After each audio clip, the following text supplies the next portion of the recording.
after Mario Kart were like, I still want to hang out, but don't want to play Mario, that we can bust out Smash. Cause I can do that.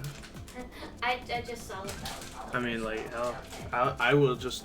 I'm always down to just be in chat and talk about stuff while people play whatever they're playing. I've done that several times. So hey guys, Lucky Red, all that good shit. I've got friends. Though that might be surprising. You got family. We're gonna be playing Mario Kart.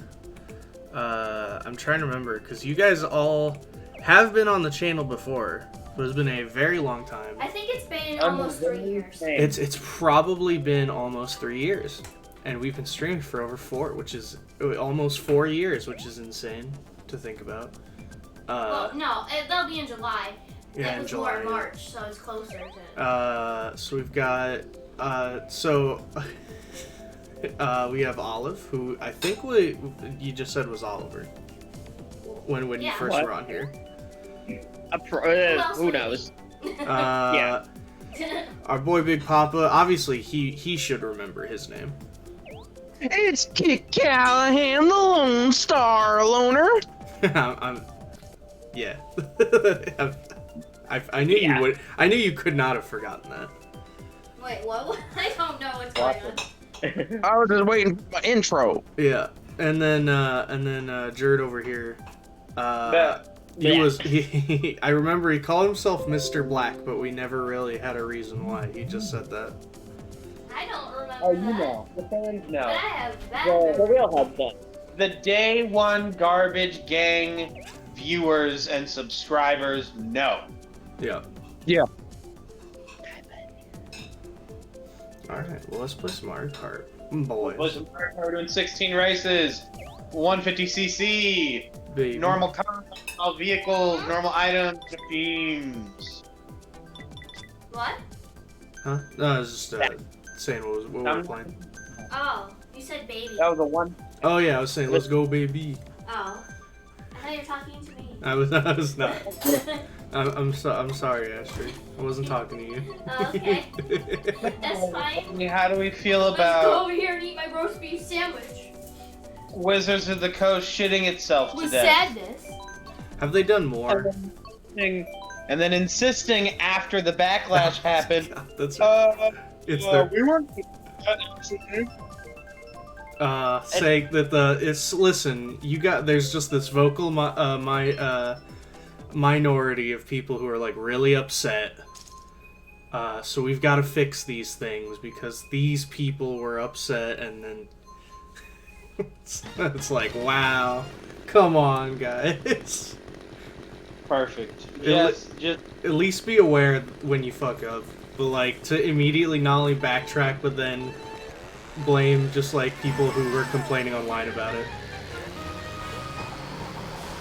all the more power to every single game company that's picking up players.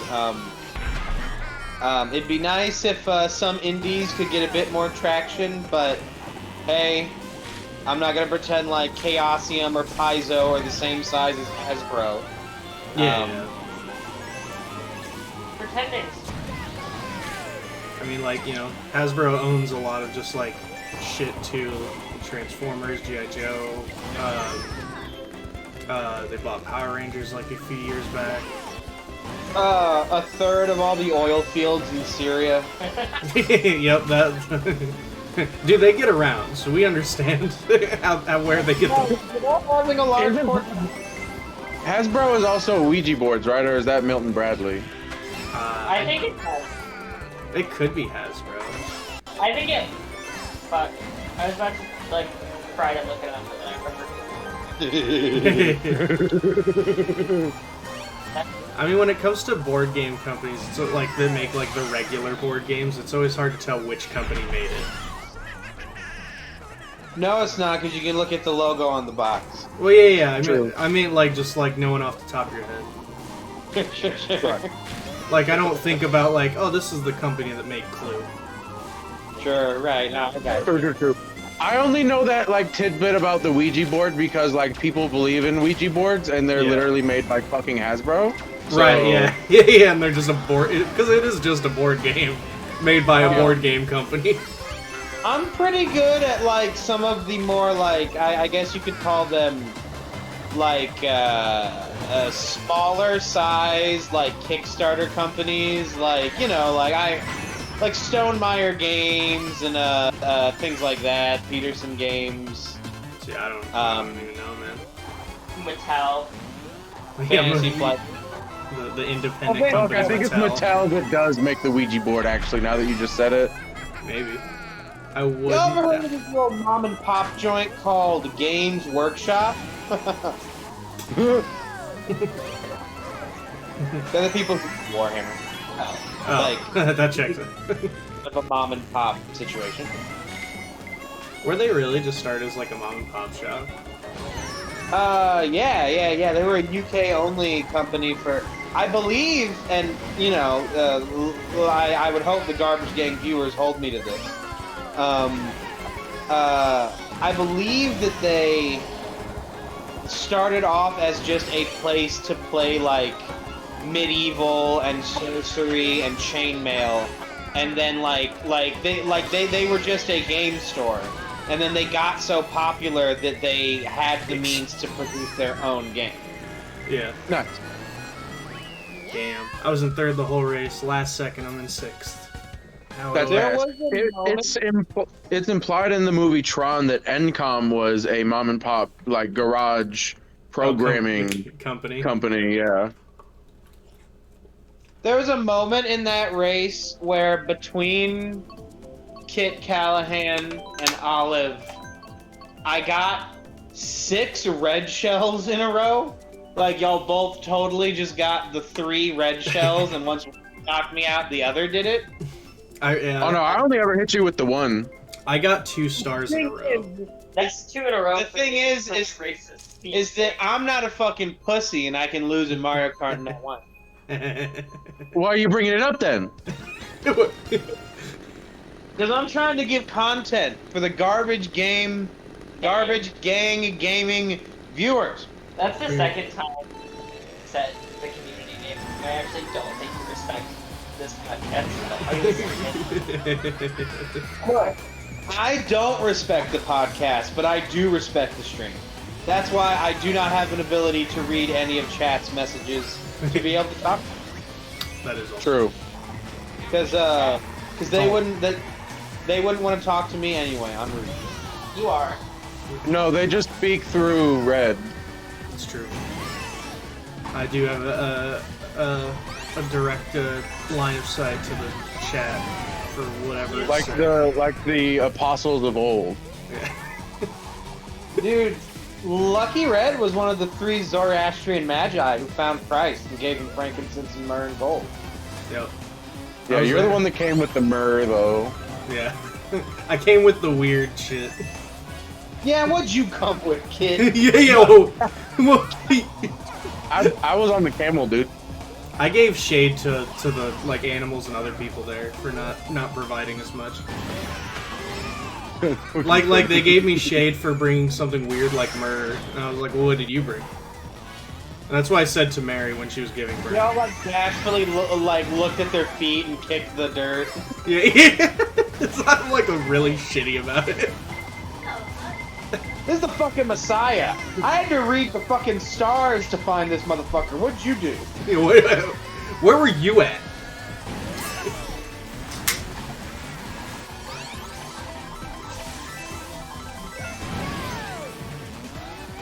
Bro, I just can't believe that Darth Pelagius manipulated the Force in such a way to create Jesus Christ. Yeah. No, it's not. I'm sorry, not the Force, midichlorians. Midichlorians, not the Force. Yeah. No, that is the Force. It's just the Force it's is what- metachlorians. Yeah. They're microscopic bacteria in your bloodstream. Kind of like whenever you do like a good amount of any drugs and you think you got bugs on you. Dude, that's in me constantly. Yeah. You might be Force sensitive or a tweaker. Is there? Yeah. Both of them. It's basically the same thing. Can confirm? Not. Right, the tweaker outside the fucking hustler is trying to use the force, but it's just not working. They think it is, though.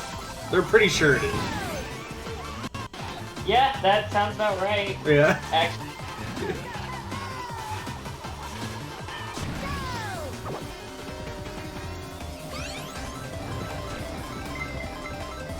Do y'all ever think that the bullet bill just really position you in the worst way possible for the release?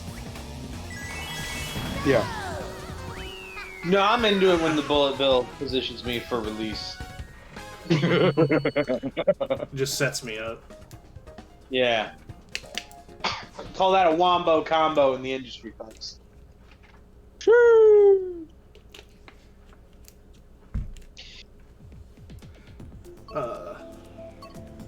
Alright, can I go 3 for 3? My court's getting picked.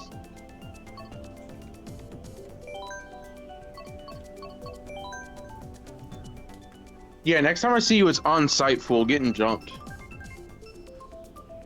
You'll forget me. Damn. Holy shit! We're going where Olive wants to go. There is no exceptions. Yep.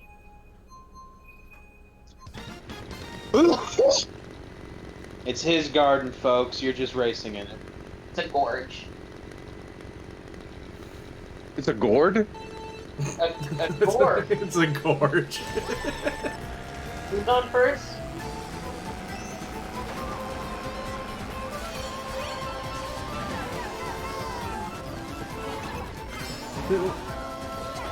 The first time I heard the Who's on First bit, it was from a YouTube video where they were doing it, but it was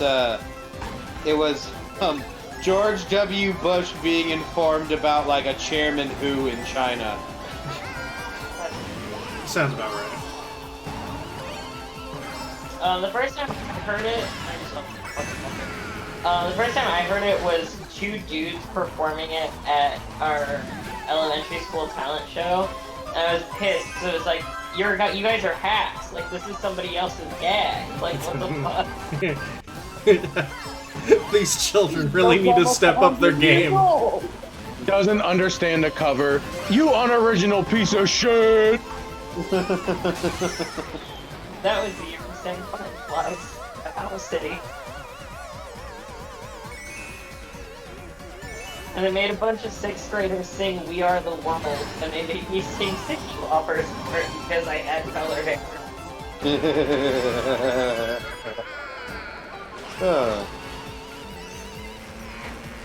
Aw, you bitch. Every 3 years they should update We Didn't Start the Fire with a new verse.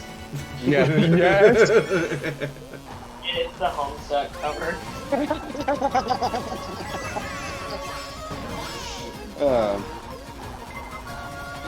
That's special, brother. The way I still know every word to that. Fuck you! See ya. 10 years later. I didn't Homestuck for 10 years. You make a Homestuck, Bo Burnham, COVID-19. Oh, we didn't start the fire. No. See, they just say it. They just say random things for different years. Look, man. They didn't start it. I read under good authority. Is it fair to say the Romans started the fire? But if you close your eyes... Yeah. I do blame Italians.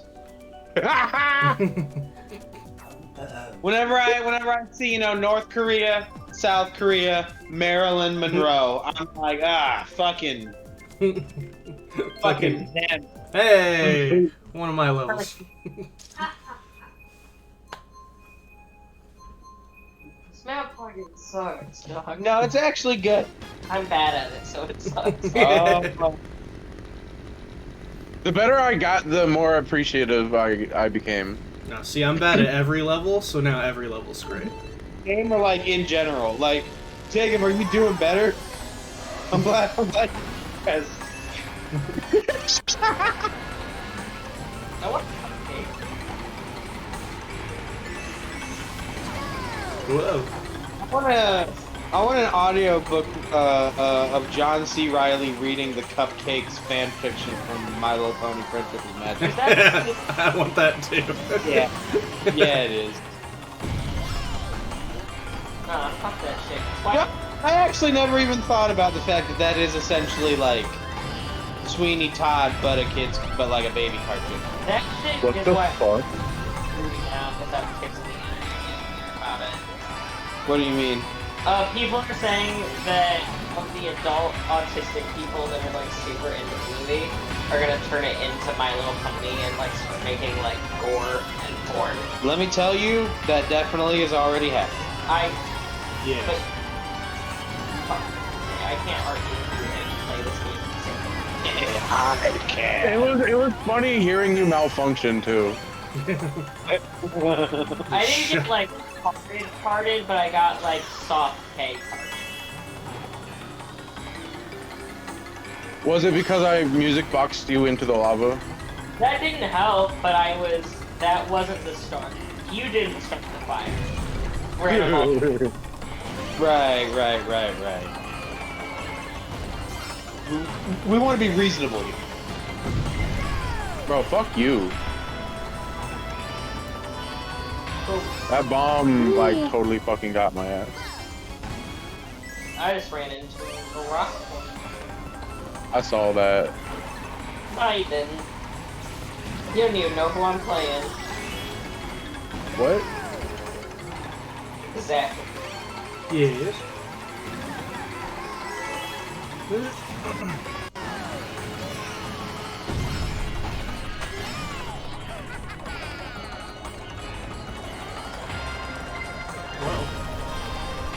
Wait, why the fuck did it do that?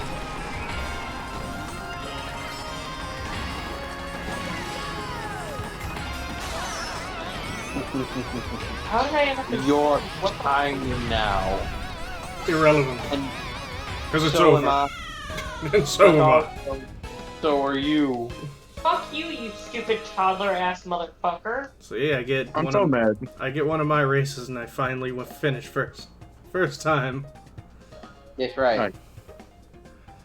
Right. I won the first two. I lost the last one and this one.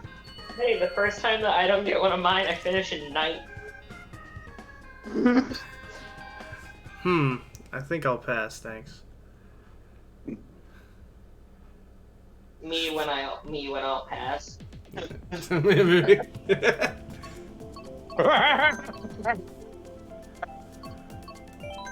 Splendid. Oh yeah, so I found this list online, man. By Shelf Dust, which I've never heard of. Favorite publication. So yeah, favorite publication. And They then had this what's that? amazing interview with who's the guy who made The Boys?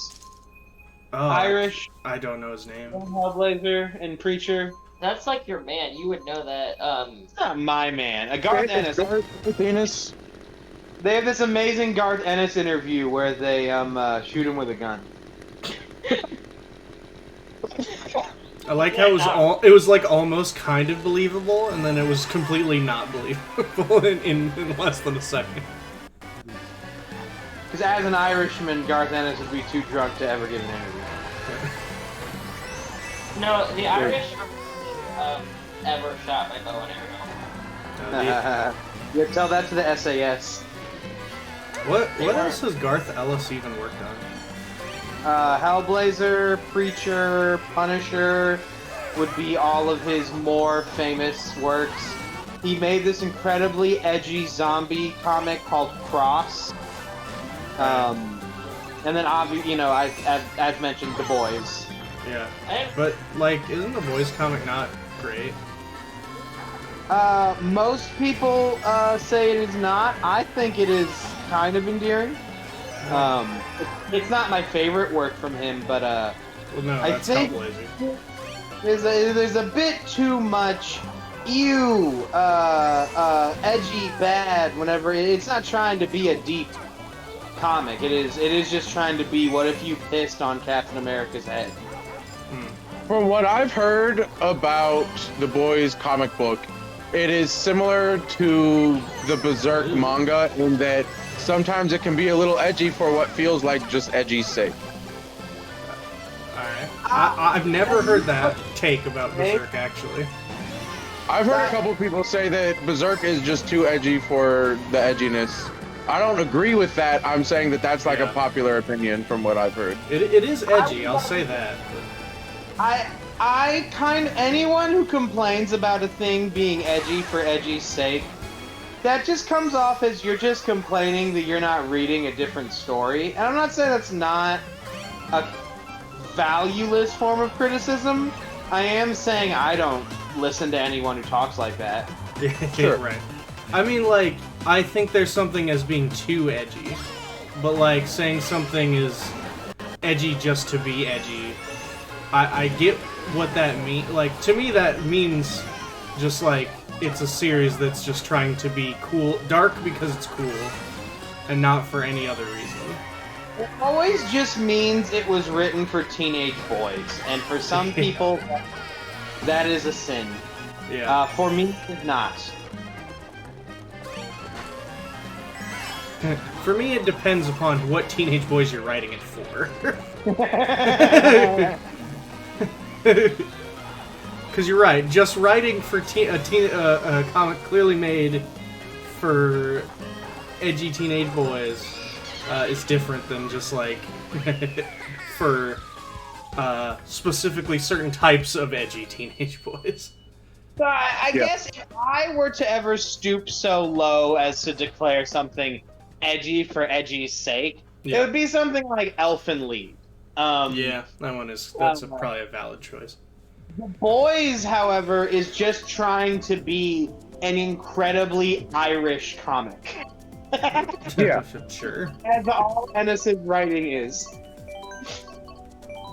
There's a Pearl hates the Irish joke in here somewhere, and I can't find it. Pearl watches Smiling Friends and is all like, "It's just it's for edgy's sake." God, Your Pearl isn't there.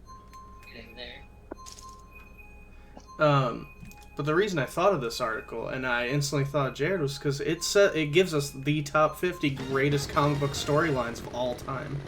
Excuse me, first of all, the name is Mr. Black. Second of all, continue. My apologies. Fucking scrub. I know. Mario I do it all the time. It's real in the Mushroom Kingdom. Otherwise, they wouldn't have Christmas. It could be like... It can't. Okay. That means Christ is still in Christmas land in fucking Nightmare Before Christmas, and I'm not ready Oh, yeah. to assert that. 100% true. Has to be the case. The same way... Christmas doesn't exist without Christ, that's a fact. The same way You can do like Yule. You can do like Yule. Yeah. No, that's actually not true. No. Way that Jack usurped Santa, Santa long ago usurped Christ. Yeah. Oh! And he's just out there homeless somewhere in the snowy lands of Christmas Town. That's right. I just saw a Facebook reel that was basically that. There was a bunch of just pagans chilling, and then Christ comes in and is like, "All right, everybody out." And then he points at the tree and he's like, "Except you." And then Santa comes in and says the exact same line. It's how it's how it happened. Hear me out. Yeah. Hear me out. I know it's a popular theory that the conductor in Polar Express is Santa. Yeah. What if Jesus? Who? What if he's Jesus? Who he meant to be. I often think of Hollywood pedophile Tom Hanks as a Christ-like figure. Tom Hanks is not a pedophile.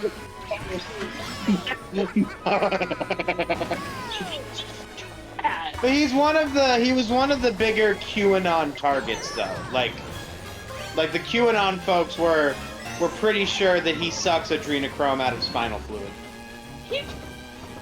Sure. He was Mr. Rogers' second. What? Technically, I'm related to Tom Hanks. Nice, dude. Interesting. We're both related to Abraham Lincoln. Ah. Old Mary Todd's coming. I'll take that You coin. bet. Thank you. You son of a bitch. That's my coin. I was just watching Red Letter Media and Mike. He was just so drunk. Jay says something and he looks over and he's just like, "Oh, you, Rick." Like, Just, yo, crack. like that's all I could think of to say. Dude, I've I been love watching that. so much Cold Ones because of you. Freaking Nice. all the just how they just hit it. Basically, they just beat each other with just stuff. I watched Cold Ones because Yeah. of Jacob. Yeah, basically. And Yep. you watched it because I showed you it. Basically. It was all indirectly because of Jacob. Well, directly because of for me. Oh, Indirectly. are. You get it. Just blame Jacob. It's fine. So, Mr. Block. Number 50 is not is Night of the. I always forget it's not Court of the Owls is the group. Night of the Owls is the storyline. Yeah, is it Night of Owls? I thought the Court of Owls. No, the Court of Owls is the name of the trade paper. Right? Yeah. But like the new 52, just like Batman series, the storyline was just called Night of the Owls. Yeah, okay. I didn't read that, but I heard it was good. So good. I did. It set a lot of modern precedents for Batman.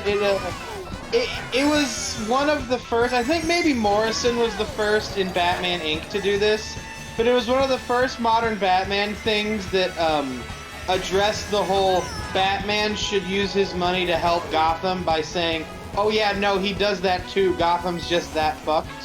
Yeah. Because he's trying to like, bankroll like a mayoral campaign through the whole thing. It's pretty good. It is not Scott Snyder's best Batman story. I sort of get why, out of all modern Batman new villains, that's the one Like that, everyone like, still like that actually like got traction. Like TV shows and video games have both used the Court of Owls. Young Justice did use well, they did use the Court of Owls. They used Young Justice used the Court of Owls, Harley Quinn, Gotham. And then of course But Gotham did. Moms and dads know who the Yeah. Court of Owls are. I don't. that's true. They did use the Court of Owls storyline. It's pretty much They're- the only like actual villains that are like 100% those are the villains. They're one of the main story beats of Gotham Knights, if not the or that or the main antagonist. I can't I remember. believe they're the main ones. I'm not sure though. The hell they have their own pretty much full animated movie. The whole Death of Batman movie. Batman versus Robin. Yeah, is all about the Court of Owls storyline. With just their infighting thrown in to keep it entertaining. I get it. You know, I don't like that nothing ever goes with it. It's just the Court of Owls, like, regurgitated, but then nothing's ever expanded upon, like, so does Batman just go around and, like, break the necks of, like, babies or something now? Like, we're in the court, snap! The answer is no. They're just vaguely in for any writer to pick them up or put them down. Yeah. You Nepo baby thing just made me picture Batman like taking Maud Apatow and just fucking snapping her like a. Batman, like, putting Kurt Russell in a body cast. Dude, Oh, no wait, one no. could stop him. Jeff Bridges. I think it might be both of them, actually. Everyone in time is a Nepo baby. Fun fact. Nice, dude. 49 is also one I haven't heard of. Let's hear it. Fall of the Mutants from Uncanny X-Men. Don't recognize the immediate storyline. Who's the writer? It was Fall of the Mutants. Does it list the writer? Where is he? It's during Chris Claremont's run. Oh, Chris nice. Claremont and Louise Simonson. So I've been working through Claremont stuff. I I will remember that when I read it, and I'll say out loud, "This is the 49th best comic book storyline ever written." yeah, that's exactly what I'll say out loud directly at no one.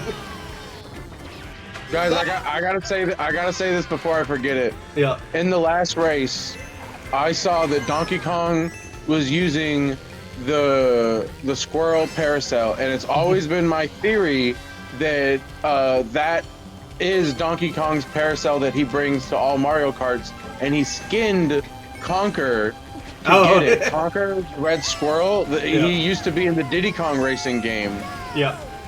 And now Donkey Kong uses him as a parasail, and like I've always had that theory, but the CPU, the computer Donkey Kong right now is using that one. Confirmed is Conker. I like now, that theory. You saying that made me think of the Great Mighty Pooh wearing the princess crown Bowsette thing. Ew. I don't like that. It's probably out there somewhere, though. Big tits and corn teeth, folks. Nope, don't like any of that. I'm good on that. Can the tits be like corn nipples? Ew. Well, you don't see them. They're usually wearing a very expensive dress. Sure. Oh no, yeah, and very pretty face. All the rest all there. I'm just pointing out. Yeah, but it is still has the visibly corn teeth with only a few teeth in there.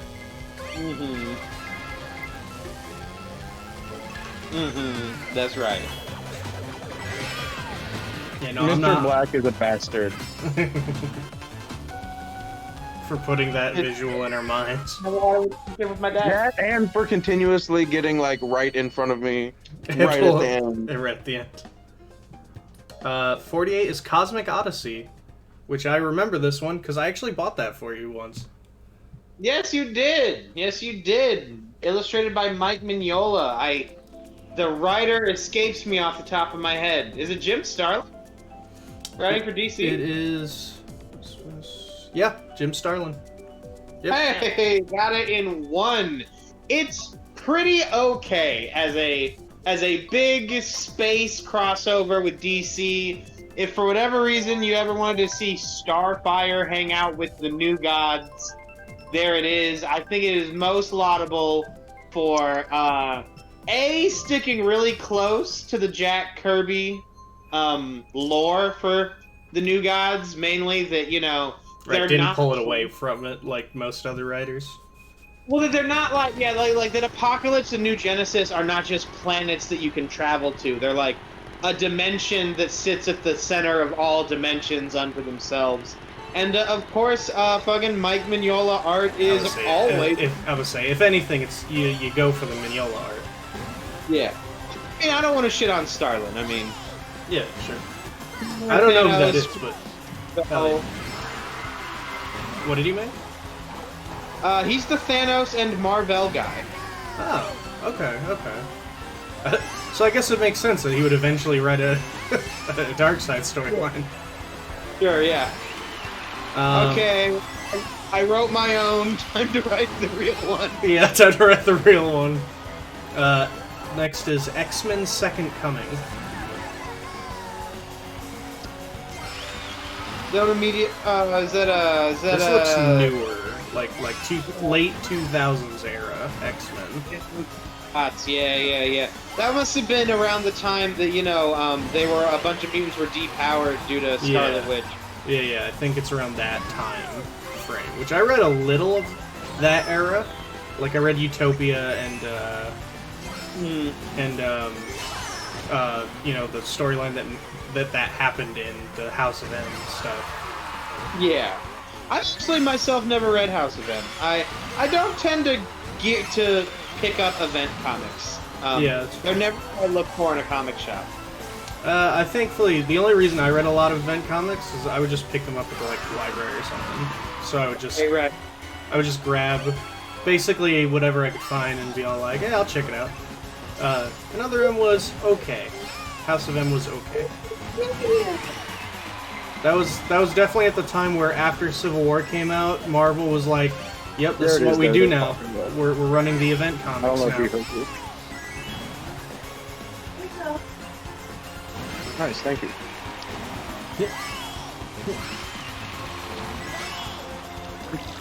Me mother just came home. Nice. I didn't even know that you weren't home, honestly. I just got hit with fucking everything. Oh, and then I get the one thing that could have protected me from it. Kit, you might want to mute yourself because I don't know if Mom has consented to being on stream. I literally can't mute myself right now, so. Mom, I got second. I'll take it. we're streaming right now.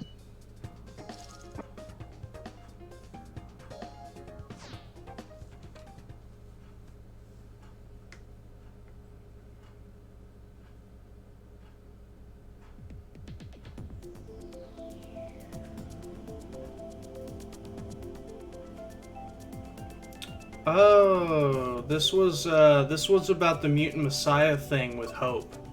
Hope Summers. Yeah. When she All right, I told my mom not to say racial slurs. Hell yeah. Hell yeah. Why are She why, doesn't. She doesn't ever. But I told her not to specifically because we're recording. Yeah, sure. That's one of the rules. Why are You've been watching Sopranos recently. You might think it's okay. why are both of Scott and Jean's kids mutant Jesus? Like both of them Hope. are. Hope is not Scott and Jean's kids. Oh. She was adopted by Cable. That's why her last name is Summers. But also, why are they still both Jesus? Because, as Mr. Sinister has figured out, Scott has this weird, like flash point of the X gene inside himself. Like, his genetics have a larger than normal say in the future of mutantdom. And also, like, Jean is, like, one of, if not the most, like, powerful. That is also true. Could be a contender for the main character of Marvel if they ever wanted to go that direction. I think your thing about how X-Men and, like, other, like, mainline, like, Avengers stuff should be two separate, like, continuities would make that more true. Sure. If Spider-Man wasn't around to ruin her ish. Yeah. yeah, basically that. Yo, Mom said my cat was just on my stove. Oh? We wouldn't have all the great jokes that Spidey and Wolverine tell at each other's expense. That's very true. Webhead. That's part of the fun of Marvel Ultimate Alliance 1. Is all the weird dialogue from comic book writers.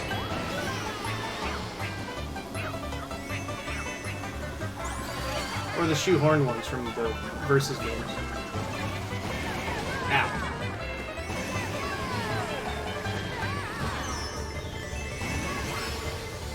God damn, I'm hitting everything in this race. It isn't so long since I've played this map. I think I posted it in the Discord, but I recently came across a pretty great panel sequence from New Avengers under Bendis, where Norman debuted his Dark Avengers, and Luke Cage asked Wolverine, "Who do they have dressed up as you?" And Logan just goes, "My son." And there's like a couple. There's a classic Bendis 3 panels of the same picture to represent a pregnant cop. Then the immediate next panel is Spider-Man saying, "You've had sex?" He really is the best guy.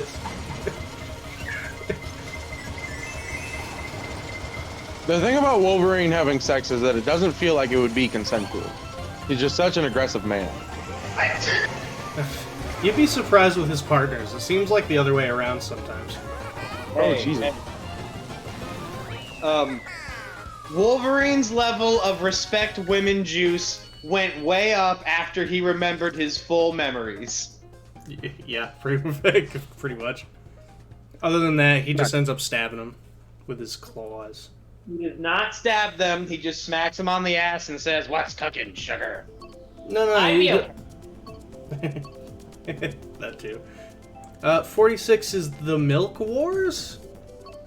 By Gerard Way. The culmination of his Young Animal stuff. Got me. Big mega crossover between Doom Patrol, Justice what was League. it, Mother Gothic, Cave something has a robot eye. It's all about this company called like Normal Inc. or some shit like that that has created like reality brainwashing mode where they literally turn you into put it in my mouth. like a I do it 1950s myself. version of yourself. That's pretty great. And only the Doom Patrol can stop it. That's a pretty rare situation to have the Doom Patrol be the ones to save the entire DC universe. Or world, Not I guess. true. That's actually usually what's going on in their comic. Right, it's just happening in their comic. Oh, I got you. Like as an actual like Yeah, like- event comic. Yeah. It's pretty rare the Doom Patrol are even involved, really. Or at least I guess they technically are, but it's just on the actual like run of the story. I don't know. I like the Doom Patrol, the little I've seen, but I've actually never read any comics, I think, with the Doom Patrol. How much of a Grant Morrison fan you are? You might enjoy the old '80s. I probably would. I do love me my Morrison. I just Doom finished the Patrol first trade of Green Lantern. It is a funny place in comic book history because Kirby and Lee made X-Men as a answer to Doom Patrol because they were like, oh fuck, oh shit, we need a team of misfits. That's a great idea. that wild. Yeah. X-Men only exists because they thought that making a Doom Patrol ripoff would be good for sales. Really? I heard Yeah. that it was because Marvel execs tried to tell him to make another team book. I'm sure they did. All I know is the idea of like misfit heroes who don't even control their powers that well, or comes from them ripping off Doom Patrol. That's Everything- pretty wild. It sounds like one of the getting put on X-Men seems like one of the only things Stan Lee and Jack Kirby actually agreed on. They didn't want to do it. Seems like one of the few things they were like, yeah, we're already on like 4 books, we don't want to do this.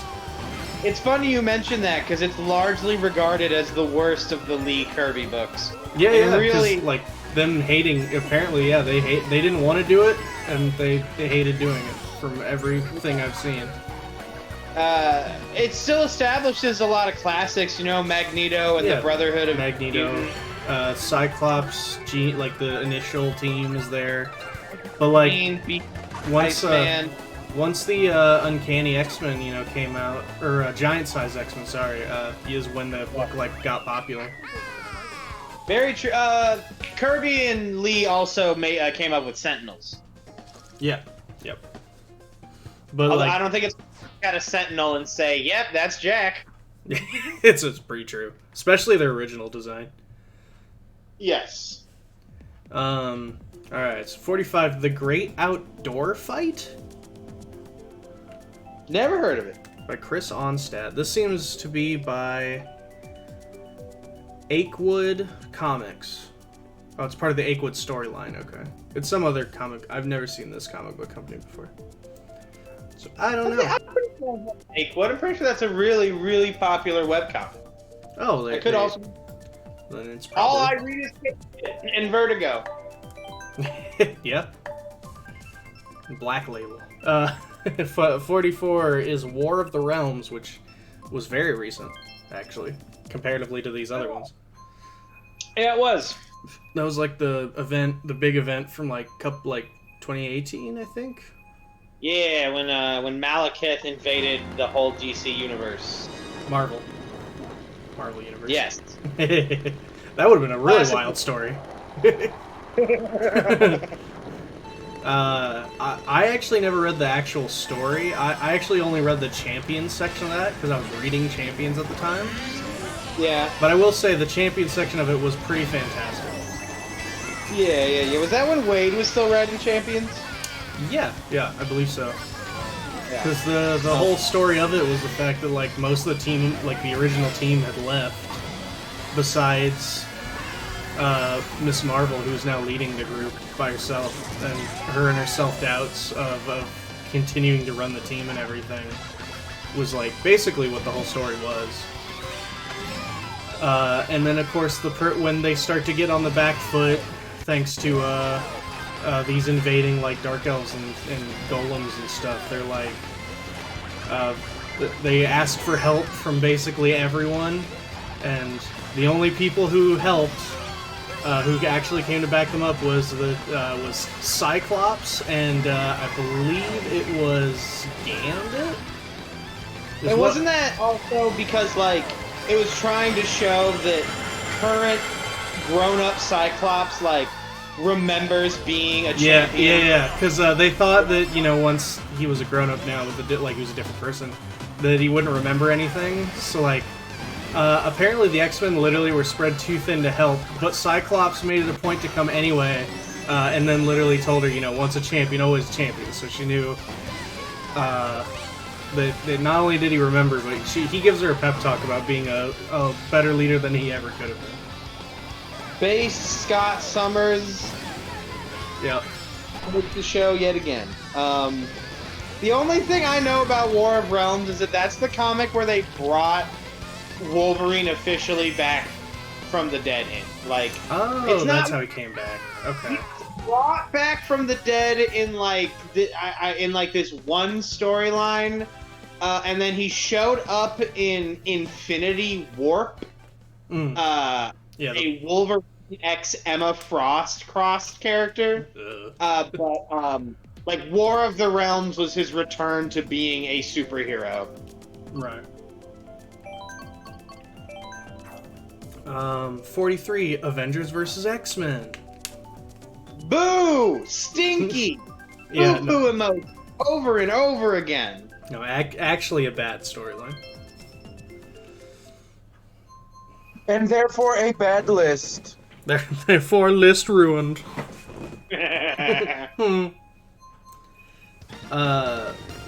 I mean, it's just really stupid, honestly. It's a real problem. It's dumb as fuck.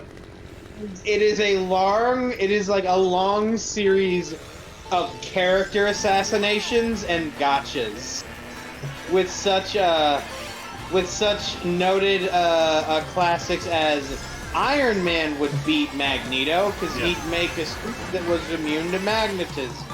Yep, that's about it. It was just basically clearly just a comic made to sell off the fact that it's the Avengers versus the X-Men. And then the comic storyline really wasn't Avengers versus X-Men anyway. And when it was, it still wasn't good. Yeah, it was more like the Marvel Universe versus 5 X-Men. Yeah. And not even like all like the big named X-Men either. The only thing that was good that came out of AVX is Kieran Gillen writing Uncanny X-Men during the time, being the guy who had to write the normal X-Men book during the Phoenix 5 era, where he premiered his retcon new version of Mr. Sinister, who is perfect, who is one of the best villains that Marvel currently has right now. Just an outlandish, decadent 19th century aristocrat, super science geneticist. One of my favorite things he has Sinister do is that he creates a gun that shoots Cyclops eyeballs. I really... have I told you that I really like Mr. Sinister? Oh yeah, Mr. Sinister's great, and the modern Mr. Sinister comes from the AVX era. Other than that, fuck AV. Uh,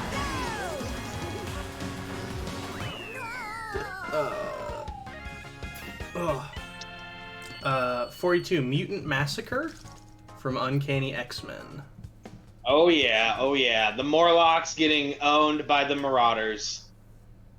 That's probably fucked up to call an ethnic cleansing and owning, so I am gonna roll that back. Come on, Cam. That's fucked up, dude. Damn, dude, they got me on kinky cam. Also during Claremont's run. Yeah.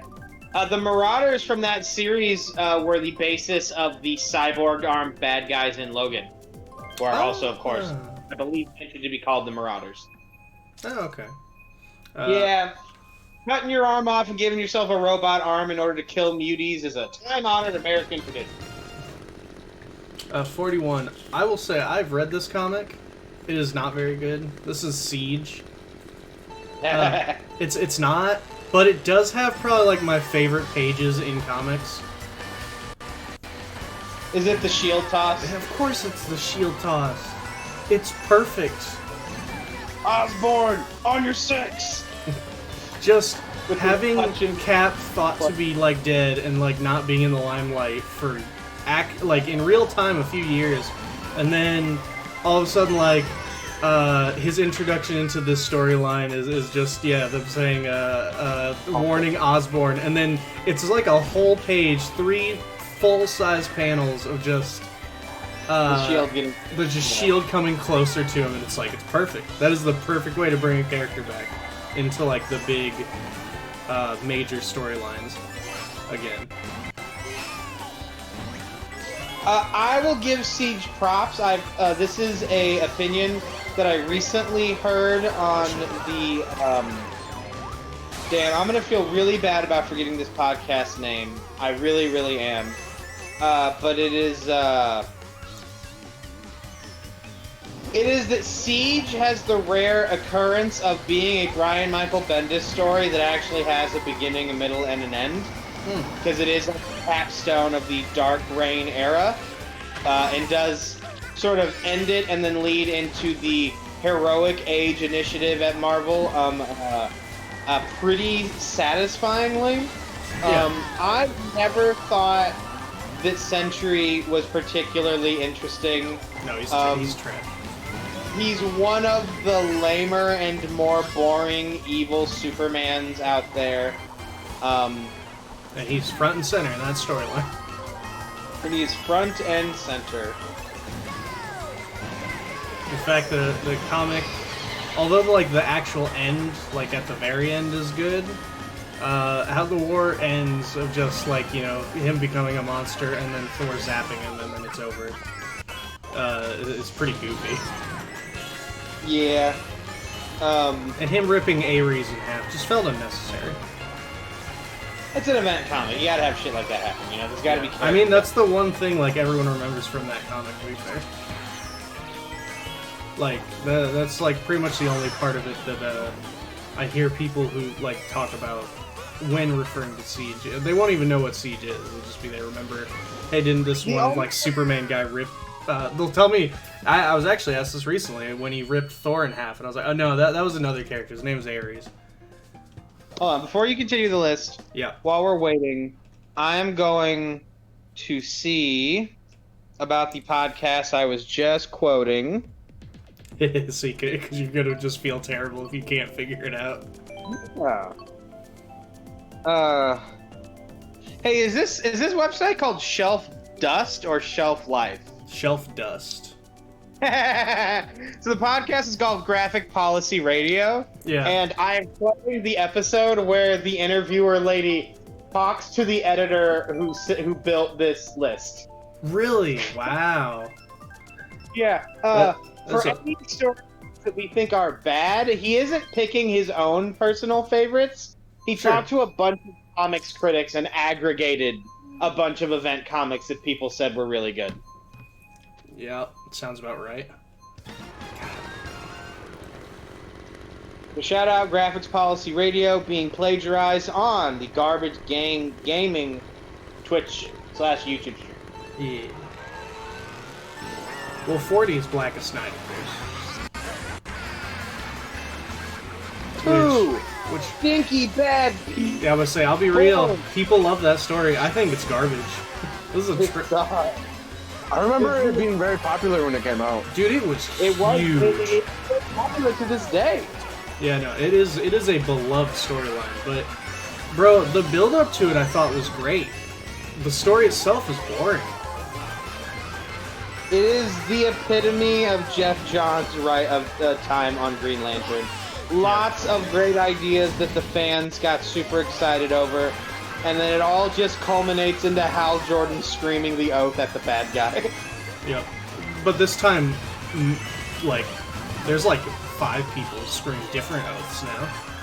It's true. That's why it's an even bigger story. But yeah, no, Jeff Johns has a very specific style that I think does work for event comics, but not really ongoing runs. And this one it did not work because, at least for me, because like it's just boring. There's nothing there. The only long-lasting impact it had was it introduced the character of Deathstorm, that he would eventually just reintroduce through the crime syndicate anyway. Yeah. Although, not Black Hand, but Necron has come back a few times since then, too. Black Hand has come back as well. Yeah, but, like, Necron, like, is a character I didn't expect to come back. There was a I'm pissy because that was my race. God damn it. I had it in a fucking bag. I stole your race. I'm a bit pissy about the fact. I mean, I'm sorry, I'm not pissy. Fuck you. There was a really good Action Comics tie-in to Blackest Night, where Luthor is trying to get his hands on either an orange or black ring. Yeah. Really like it. And Death of the Endless shows up and tells him that he needs to chill out. It's pretty good. And just... I just recently rewatched Superman vs. the Elite and All-Star Superman. And I'm like, man, those are great. Superman's such a great character. And Luthor, too. Sandman characters, like, showing up in the DC main universe is always like oh, hey, look who it is. Mm-hmm. Just like Watchmen, right? Whenever Watchmen characters come in? Oh, yeah, dude. Watchmen is currently also the same universe as Flashpoint. It's the last thing that happened with them. That's right. That's right.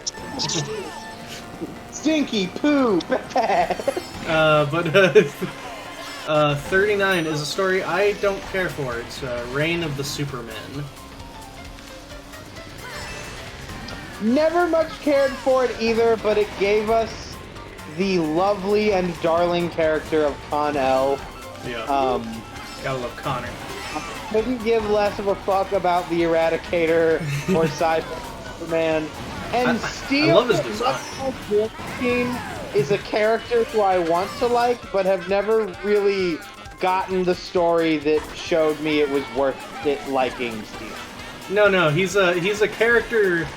You know what? I feel like he kind of reminds me of a War Machine, but not having any of the things that make War Machine fun or endearing.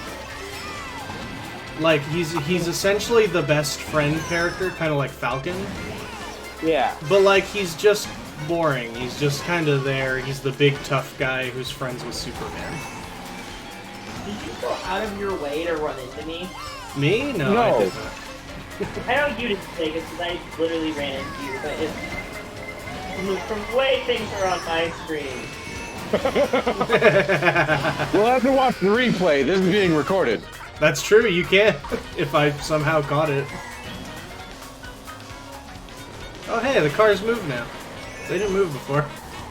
I would actually argue that as a scientist, John Henry has like way more going for him as a character than Rhodey does. Yeah. And like Rhodey, he is just the best friend. And I'm gonna slightly disagree with one other thing you said. Yeah. Falcon is like a character in and of himself. Yeah. Beyond just Captain America's black sidekick. Okay, then more like Bucky then. No. There's another character who's better than Rhodey. Well, then Rhodey, I guess, is just the accurate comparison, I suppose. Yeah, I mean, it's a character who I've always liked because I've always seen them in things. But then when I read stories with them, it's just sort of, okay. Yep. Nice to see you, Don. Welcome back, Mr. Chief. I need you guys to know that whenever I won that just now, I did the Bruce Lee thumb nose thing. Hell yes. Hell yes. I'm gonna do it I'm gonna do it 219 times right now.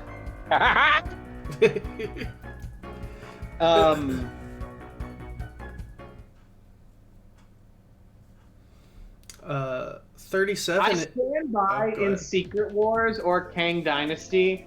There should be a walk-on cameo of Terrence Howard in the War Machine suit. Even if he gets immediately owned, I would be amused. He needs to tell us about Terrenceism first, though. Teriology. Sorry, my apologies. Teriology. That's how he built the War Machine suit, with teriology. With teriology, of course. While we're still recording, do we do a round of fucking The suggestion was party battle modes. But yeah, Smash is also still on the table. You just keep being all like let's and then saying gay over and over again. Game mode, yeah. Yeah, let's. A bit too many of you to want to have gay sex on stream.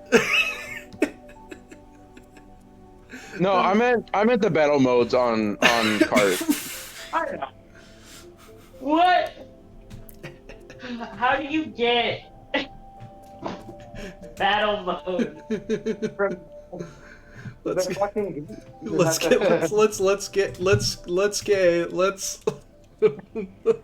the battle mode. Let's play the battle mode. People in their balloons. Hey, Did hi. you take Oh, you're a seat. Balloon. 1 second. I gotta go grab my copy.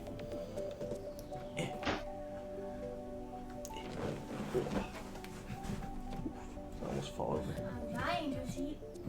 Why wouldn't you go into bed, Joe? Or you could probably actually What you looking for? games. Memes or what? Or Twitch. Behind the Pikachu. Which one? Oh no. The little box. I put it up there one day and then, or you put it up there one day or something, and it just stayed up there. I forgot I don't have Smash downloaded. I'm re-downloading the data, but it says 58 minutes. But then you was late. You wouldn't Game have up. games work. And I think you put them up there a while ago. I'm shifting into gay mode. What skin color does gay Hulk? It's Rainbow. Of course. Rainbow Hulk. Yeah. Looking like a popsicle. So what are we doing? We're moving over to battle mode because it's gonna take too long to have Kit Callahan re-download Smash. Ah, that's fair. Yeah, I forgot I didn't have that downloaded. I'll have it downloaded for next time though. That's cool. I probably don't have it installed anyway, as well. Room created. So number 37 is the Amalgam Comics run, which we were literally joking about last time we were like playing games. I have no opinion. I've never actually read. I only know it happened. And I know that at the time people were really into Dark Claw. And did we find out that the Joker's called Jackal, not Hyena? No, that was the opposite. We thought it was Jackal. It is Hyena. You thought it was Jackal. I Yes. always knew the. Yeah, why would it be Jackal? Hyenas laugh. Yeah, it's him and Sabretooth, obviously. Yes. I saw a fucking No, wait. Sorry. Give me a second. I'm giving it. Because I cannot remember now if it was Sabretooth or Omega Red. Between what and what? Oh, give me a second. I'll let you know. Okay. Well, I was at, like, Walgreens the other day. Hmm. Also, iPhones are fucking stupid, in case anybody, like, forgot that. No, Yeah, I never planned on buying one. I love mine, but sometimes it just does things in a way I wish it wouldn't.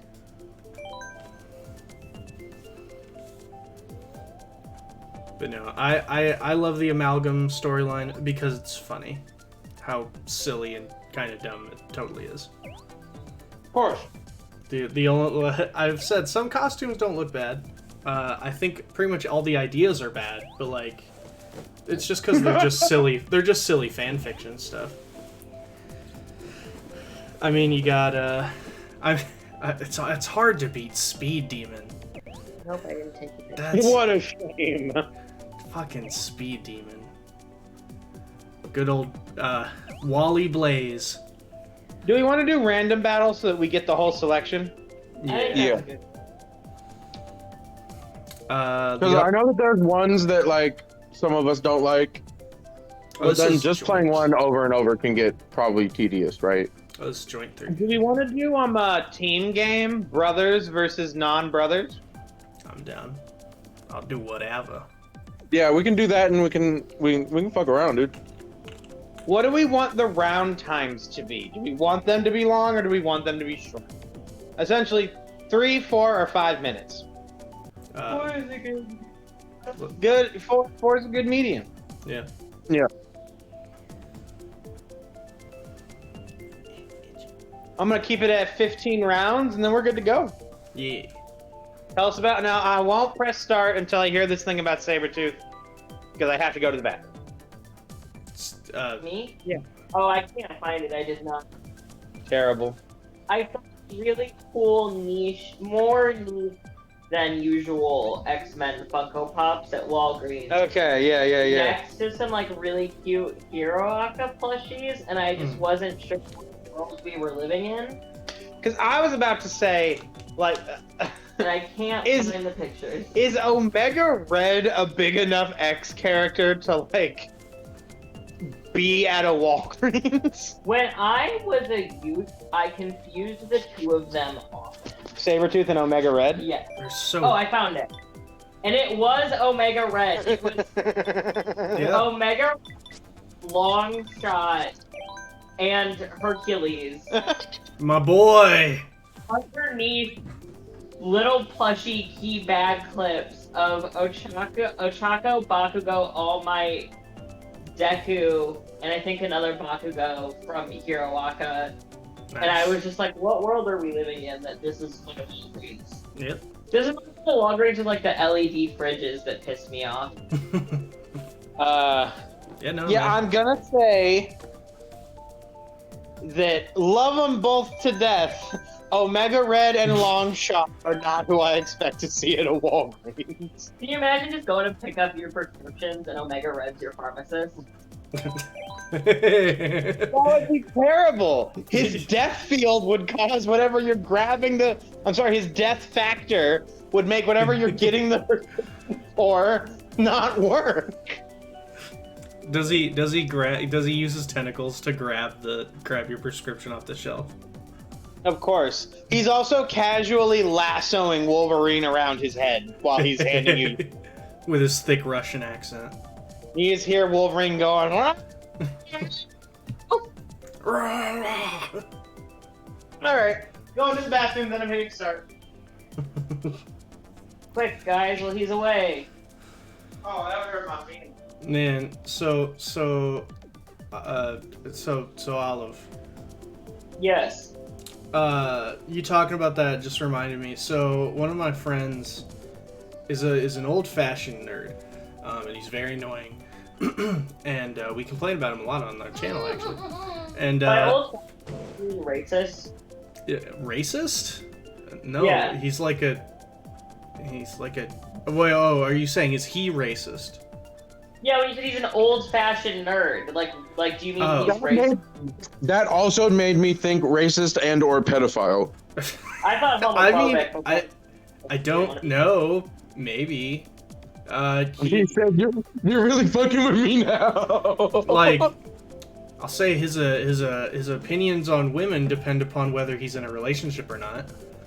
Well, He's one of those. But my point is, he was complaining, which is what he does best, and he was talking about the fact that he hates like going to the store and like seeing all this anime stuff and having all these fans around and stuff, and he misses how it used to be. And I'm like, dude, I hated that shit. I hated where there was like a DVD in like a niche store somewhere maybe, and I couldn't watch or find any of the content for stuff I actually enjoyed partaking.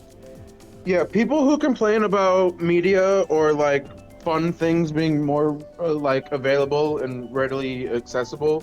Yeah. People who complain about that are just lame. fans. Yeah, like. Yeah, that's just like the definition of a hipster, an anime hipster. Mm-hmm. Which is funny We because all of hate his that. favorite shows are like Dragon Ball and Inuyasha and Yu Yu Hakusho, like insanely popular, like well-known shows. Right, like, so what do you think is gonna happen, my dude? I gotta walk Maggie real quick before we start. But like, it instantly reminded me that like, dude, like nerd shit, especially after like Marvel movies and other stuff like that start getting really, really popular. You can find that shit everywhere now. I was gonna say it's way more accessible than when I was like a kid, and then I remember being like really young, and going to I think Walmart and seeing like a Hidden Leaf Village headband. And so maybe it's not necessarily more accessible. Maybe this shit just comes in cycles.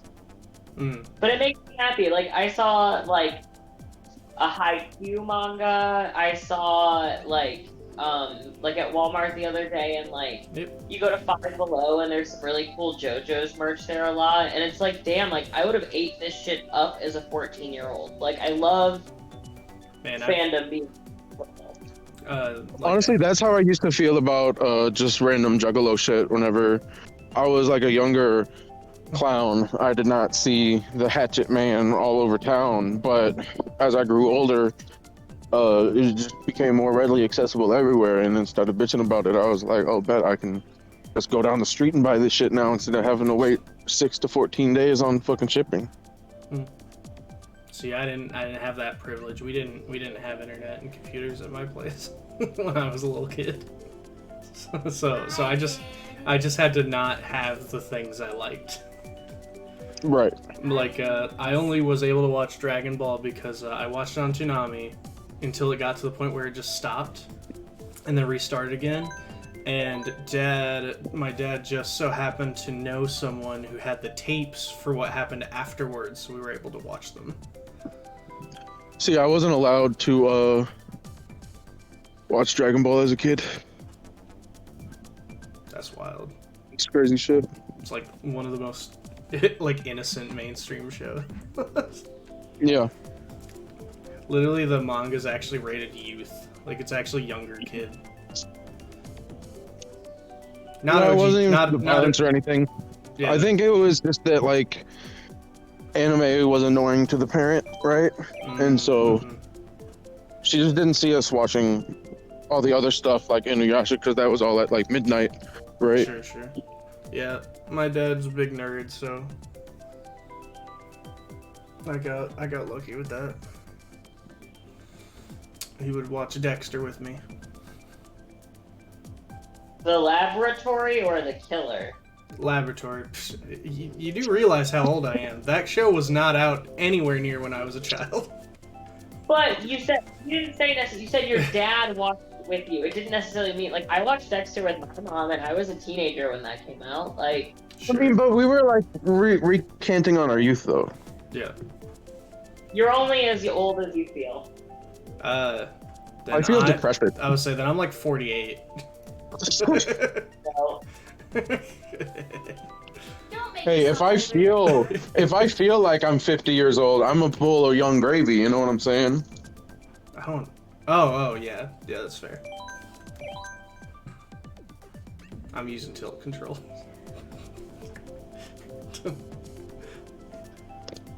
Oh my god.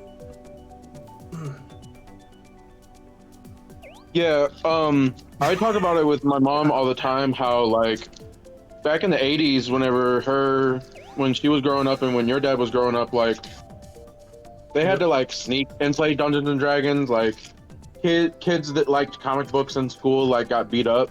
Like it's cool to be a nerd now. You see what I'm saying? Yeah, it's weird to not be a nerd. Yeah. I mean, The jocks have Iron Man on their backpacks now. bro, when famous football players have Hunter x Hunter tattoos, you know. But I would not say it is like wearing a weird. Gengar beanie the other day. Who was, Ashley? Some football guy was at a press conference. Oh, wearing a Gengar beanie? That's what's up. Beanie. At least he has good taste. Mm-hmm. Like, you know, my brother is like, is actual football, like he plays football. Yeah. And he has like 4 tattoos, 2 of which are, All the anime like tattoos. 3 of them are like One Piece and 1 of them is Attack on Titan. But I also think it's easier for guys to be casually nerdy than it is All for the anime. people. I guess, but his, you know, his girlfriend like cosplays and also has anime tattoos.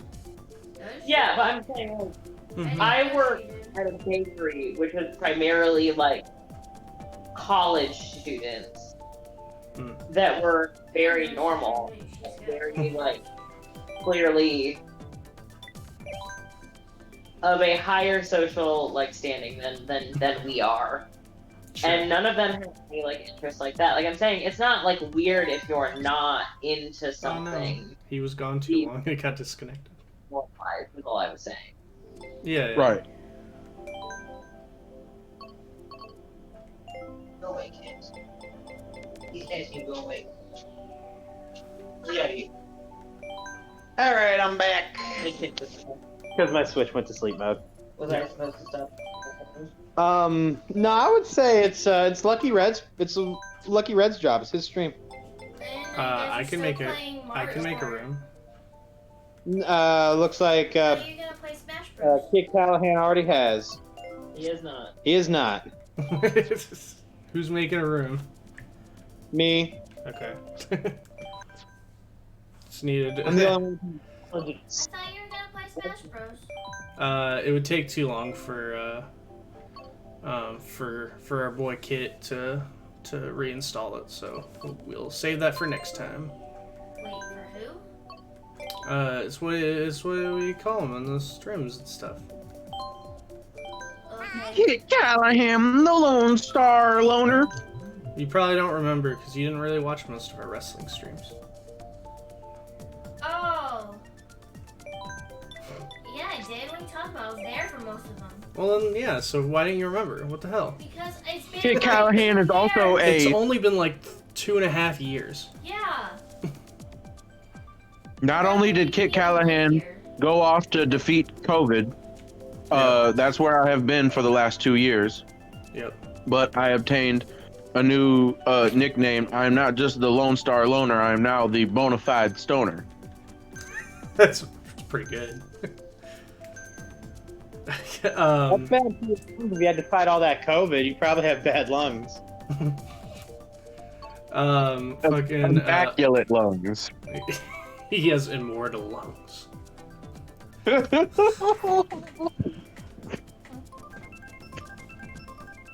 For whatever reason, you said when you said you also have, and I when you pause, I swore you were going to say like superpower and like go into some spiel. I was about to be all like, "What is happening?" All right, time for the best one.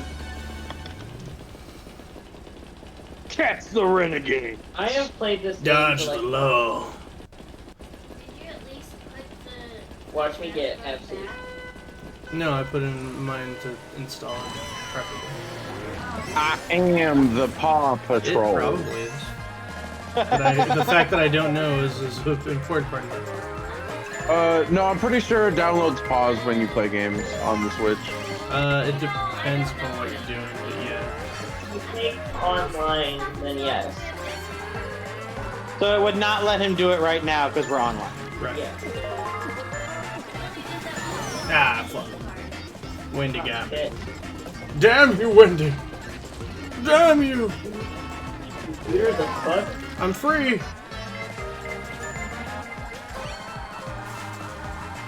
Shit, fuck, fuck. I also got something. The fuck? Hell you did. Fucking pig.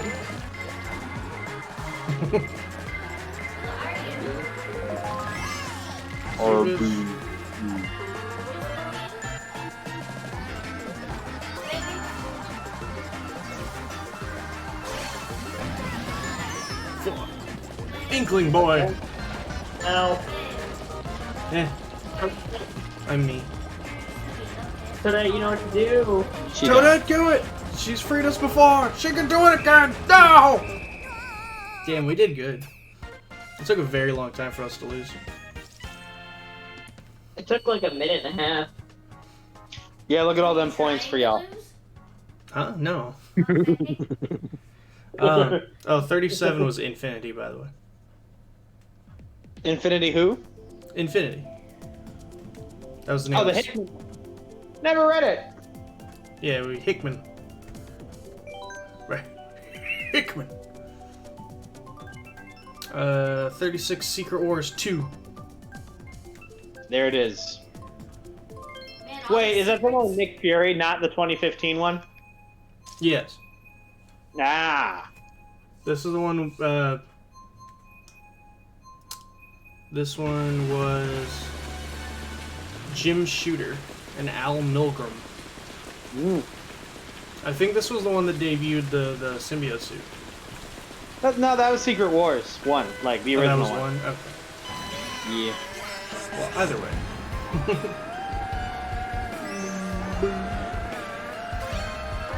This is cool. This is the coin collection.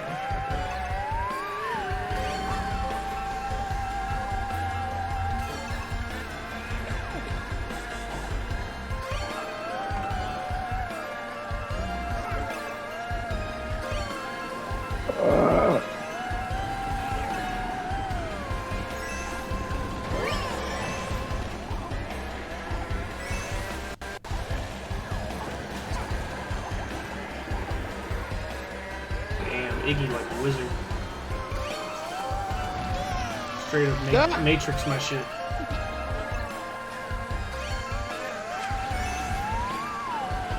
Hey, what you do with fire? I'm Mario. I'm just a little guy. It's my birthday. You went to the one guy on his birthday. We're getting our asses kicked. I noticed. Ooh. I'll take those though. Fuck my goddamn life. Oh, fuck.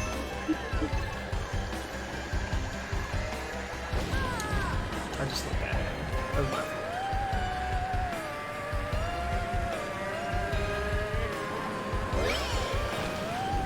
Yeah. I tried to go to like the upper level, and to avoid a banana, I accidentally like power slid just all the way off.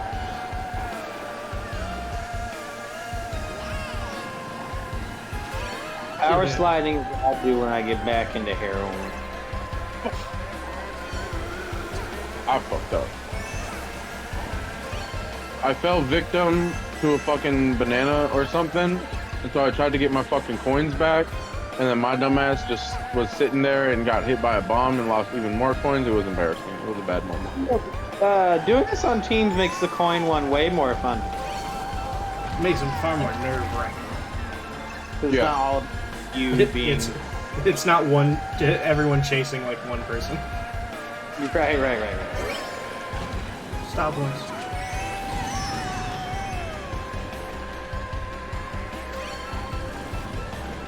Shit, fuck.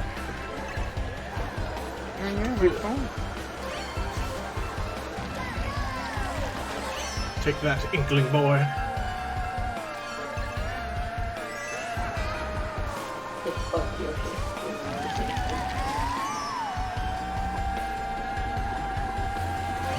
Hey, get back here. You have too many coins.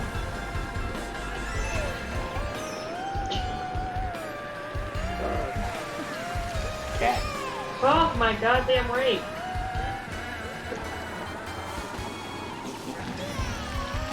It's me, Mario.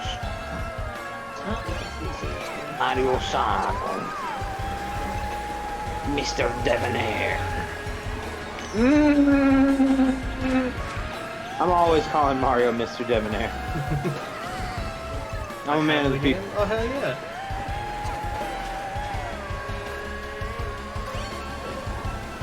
Oh, that's the game for us, boys. You're currently still winning. No, we're not. Dude, I Now was we going are. first Now we for are. like so fucking long, dude. Damn, I lost everything. I was like sitting on coins too.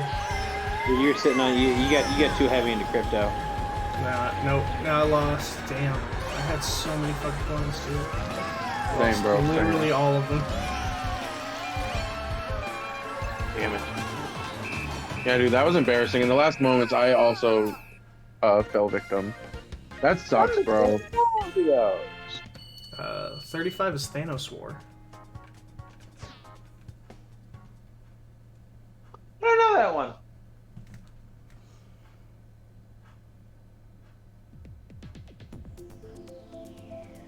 Oh, know, it it's was, pretty a weird. Captain Marvel comic. The old school Captain Is that Marvel. right?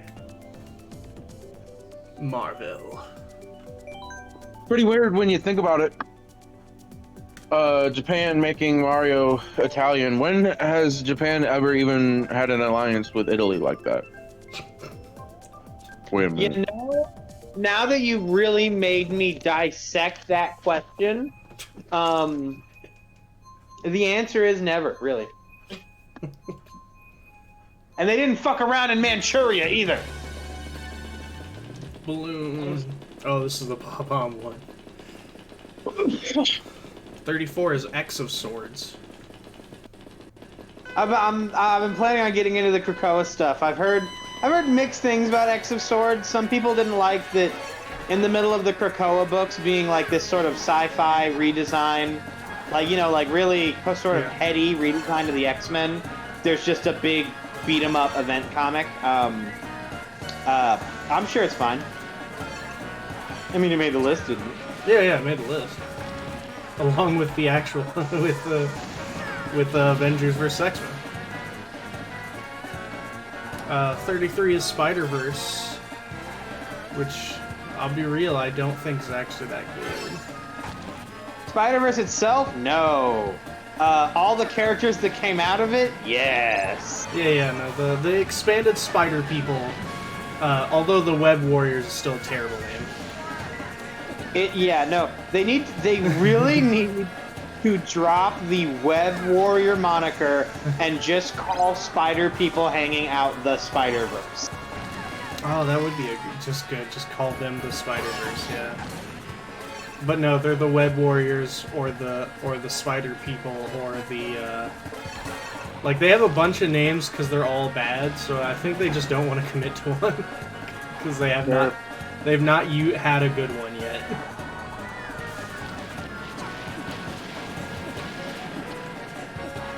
Oh, I ran out of bombs. Honey, don't throw one behind you.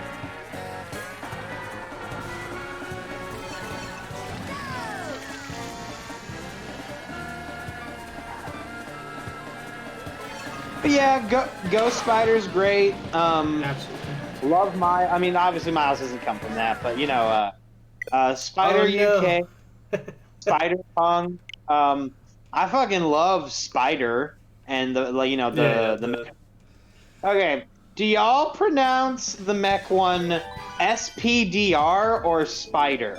Just Spider, yeah. If it's an acronym, I will always pronounce it as like the word that it's trying to be. Right. That's totally reasonable. Unless it's illegible, like Lord of the Rings, like LOTR, like loader. Yeah, You know loader. what I mean? Like that's illegible, so I'm not gonna do that. The thing is that it's spelled SP//DR. Yeah. Hmm. I think it's still pretty clear what that's trying to say. Of course, it's trying to say watch Evangelion. If you actually read a comic, the answer is yes. That you should watch Evangelion? Oh yeah, the kids show up in a panel Oh, I'm aware, because Gerard Way. when it was actually Jake Wyatt, Yep. one of the goats. Jake, if you watch the stream, I love you, buddy.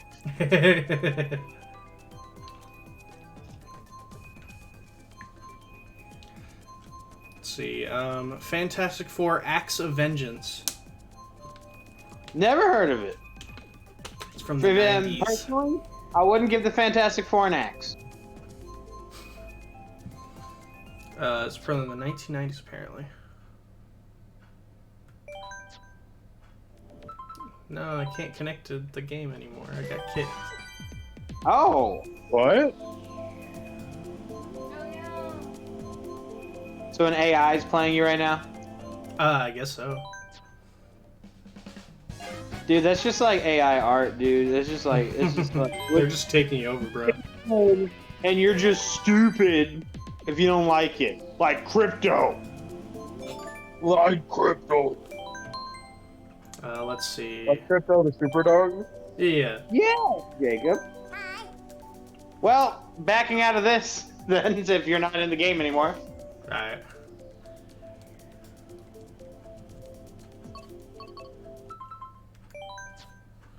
Uh, 31. The Invincible War.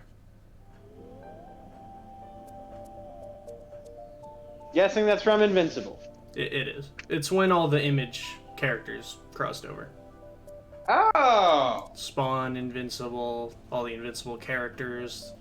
The one Hulk-like guy with the fin head. You know the guy. Savage? Yeah, that guy. And Witchblade.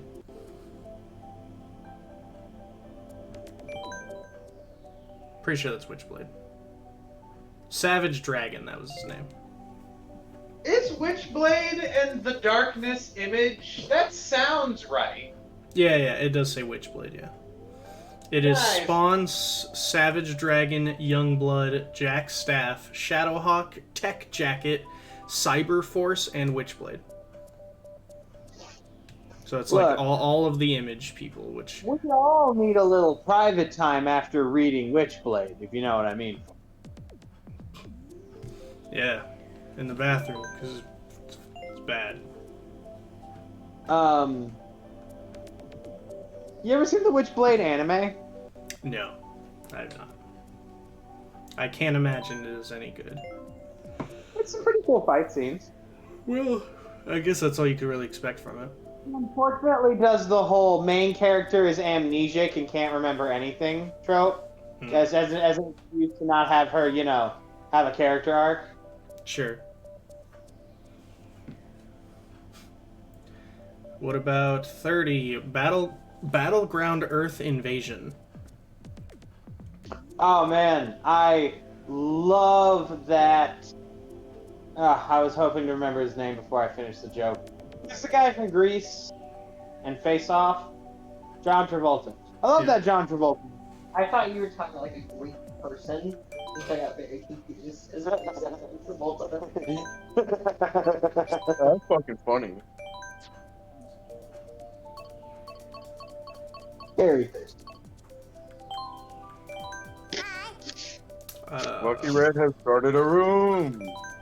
Lucky Red has started a room. There I am. Lucky Red sucks on a broom. No, he hasn't. I don't see him. I think that we should all. I don't think I'm friends with things. I'm friends with the people. I think we should all play with our switches upside down. What? It wouldn't affect anything for me. I'm playing on a... I have to flip the dock over. Flip your TV. Oh, my monitor? No. No. We just flipped the switch over in the dock. Monitor. Yeah, that's great. No. Grab the edges of your vision and flip the world. Op, Gundam style. Oh. You'll feel bad when you lose. So, number 29 is America's Best Comic Apocalypse. Oh no. Whoa! Bye, Oliver. That was fucking crazy. Apparently it was a print from Image. It was America's Best Comics. Nice. He's doing it, folks. I guess I gotta join in. I won't let my lover suffer alone. What happened? Playing with the Switch upside down. Jesus Christ. Okay, hold on. I can't do that. I have to flip my monitor. And it will not stay up if I did that. It would just fall over. The controller upside down, and then also your stream. What now? You know what? I can do that. Hold on.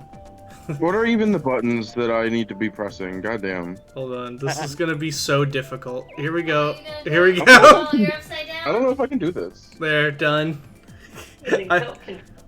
I'm now playing upside down. Oh, I don't. Wait 1 second. I have to check Is it something. affiliate? Yeah. Are you still able to stream it?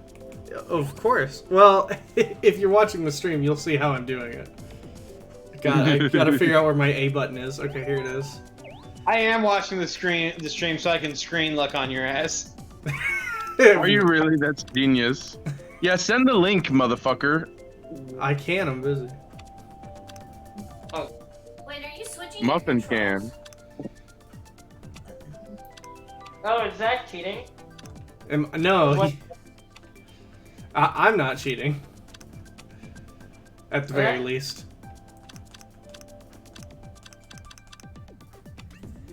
There. I'm holding. Okay, so Yeah. I'm currently holding. I mean, you can't see it, but I'm currently holding my controller upside down. Are you? Nice. Yeah. Oh, Yeah, literally upside down. what the fuck? Oh, this is gonna be. Nope, that's up. Let's go here. Make sure you don't accidentally. Yeah, just close the I game. thought you meant upside down, like you had it flipped. Like you actually flipped it over. 28 is Messiah Complex.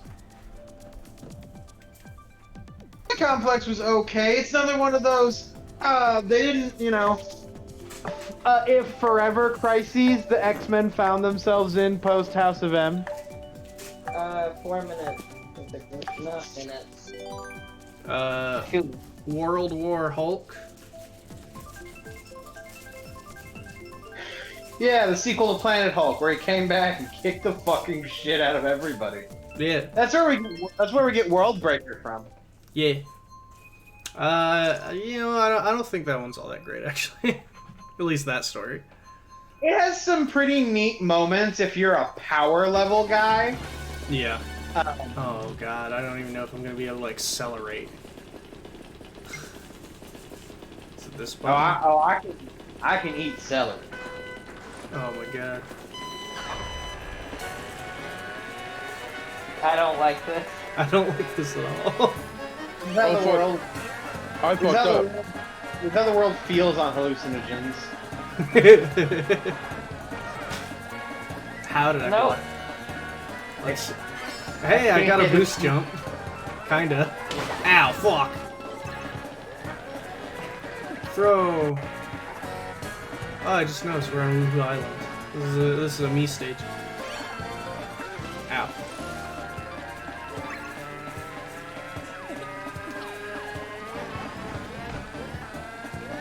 Oh man. All right, I'm driving and I'm turning. I've gotten a box. Do I know? Okay, I can use the box.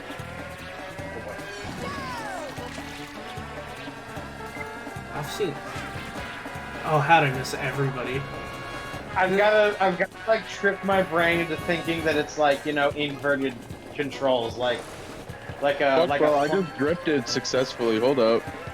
That's like the one thing to figure out. See if I can I can probably. Remember, y'all, I I'm could- I fucking could qualify dyslexic. for Hold age up. I'm running into every banana.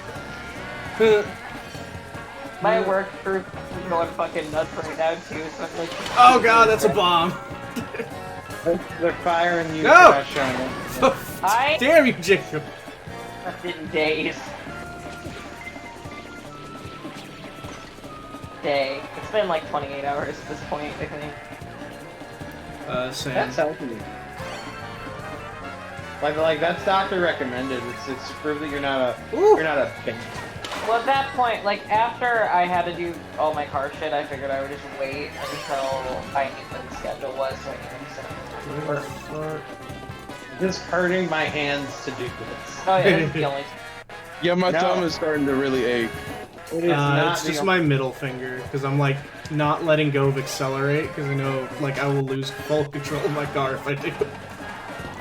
Oh yeah, that's what my thumb is on. I'm using my thumb for accelerate. Okay.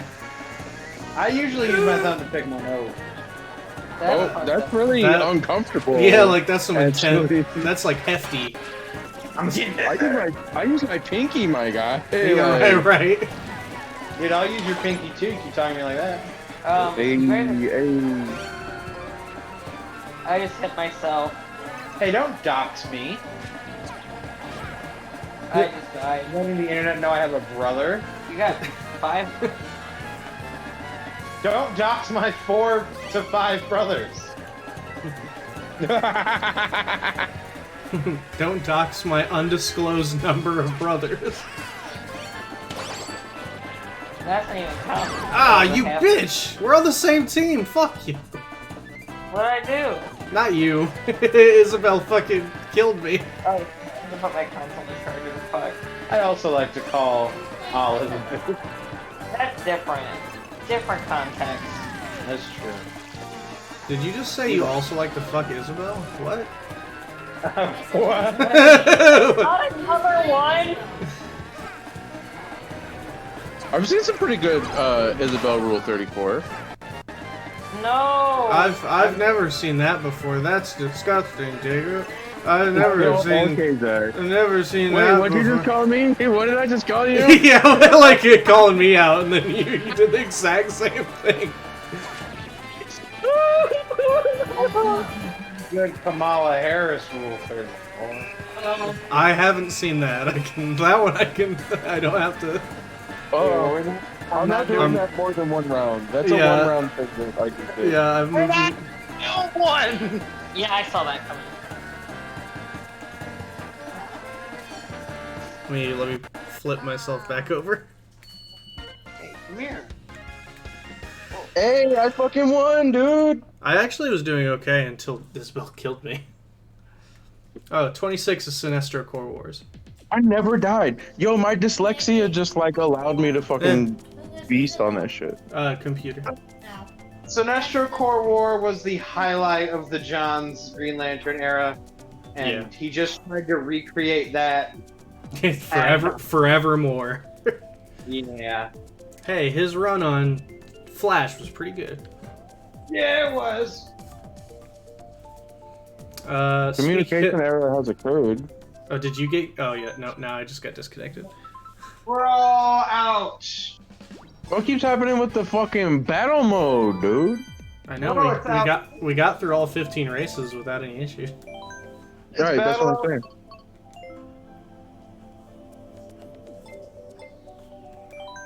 Do we perhaps want to call the stream?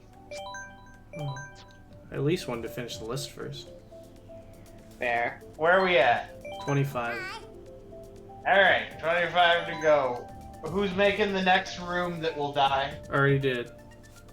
Nice, We'll dude. make it work.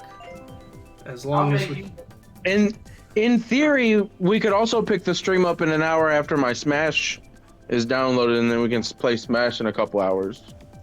I mean, We'll do that if we so fast.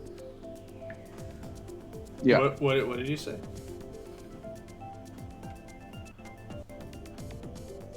What did who say? What did Black say? I said we'll do that if this also fails. Okay. Yeah, I'm cool with that too. Alright, what's number 25? Speaking of Jeff Johns, it's Infinite Crisis. Oh wow, Sinestro Core War is way better than Infinite Crisis. Damn, that that just crashed my game. It crashed my online. Me saying that? He got so upset. I don't know what's going on. Maybe it's because maybe I am installed. We'll continue to talk about the event comics list. What'd you say? I guess we all just play whatever we want, but I will continue to go through the list with you. Okay, that's fine. Infinite Crisis was so weird as because you think of an event comic as like a jumping on point, right? Mm-hmm. But like the first time I read it, I knew who like fucking 4 characters were. Like Superman, Batman, Wonder Woman, Lex Luthor, and Joker. It's fair. They're like it. Yeah. It when I read it, because it was one of the first big comics I really read. Yeah. And like I think kind of Jeff Johns and who made Hush and Long Halloween? Jim Lee. Jim Lee. No, he was the artist for Hush. No, who wrote it? Who wrote those Jeff two? Loeb. Yeah. I feel like those two are like the good new series to Reader. get new reader because they Did you watch the cartoon? Read this. Right, because you'll know who most of these characters are. There's honestly, there's not much you really like. They basically tell you everything it's going on. Yeah. So you don't really need to know that. Is What? hand over the superior version. Yes, 100%. Especially just finally watching those the animated movies and having actually read the comics. Yeah. Man, they did Long Halloween basically almost shot for shot for a lot of it, just changing a few little things. Man, they completely had to redid the whole ending of Hush. I would say the cartoon version's actually worse. Surprisingly, I would say yes. There's only one thing I prefer. And that is the reveal of who Hush is much better. Only because it's not the new character who was just introduced, who is obviously must be this character, because I disagree. Buff Lizard Riddler sucks. That's lame as hell. I mean, sure, but I liked it better than just, hey, this fresh new character who's now all of a sudden extremely important. Clearly, it's not the villain. Right. We keep showing flashbacks him and Bruce as kids. Yeah. So I don't know, that one trying to sell itself, at least Long Halloween's murder mystery feels like somewhat earned because it's actually established characters across the board. It's a fun birth of two. Well, I've talked about this before. The Long Halloween sits in the pantheon of movies of stories like The Dark Knight. It's about that moment where Gotham stopped being about organized crime and started to be about super crime, right? Yeah. It's explicitly one of the main threads of the whole story. Yeah. And really good story. That's a really interesting, because Batman works as both a guy investigating mobsters and a guy investigating the Joker. And showing the intersection of those two worlds, The Long Halloween is one of the best of it. It's why it keeps getting redone in things like The Dark Knight, and even the Batman was essentially the same thing. Mm-hmm. Yeah, both ones are alternate. Both The Dark Knight and the Batman are just alt tellings of the Long Halloween story. Yeah. And at the very least, they still deal with the same major plot thread of the old guard being basically being moved out by the new super criminals, who are sort of there as a sort of reaction to Batman. Batman is owning organized crime too well. Yeah. So disorganized psychopaths that end up reigning supreme. With giant pies. And superpowers. Also, using using Grundy over Croc is a way better choice. Yes. Yes, it is.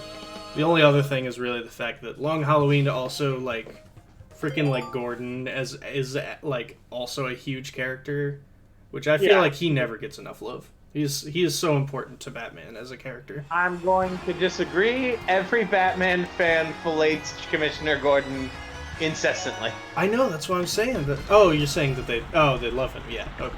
Yeah. Okay. No, So, Gordon. I'll say fine. The Batman fans that I hear about, the ones who basically watched the cartoon as a kid, don't remember much about it.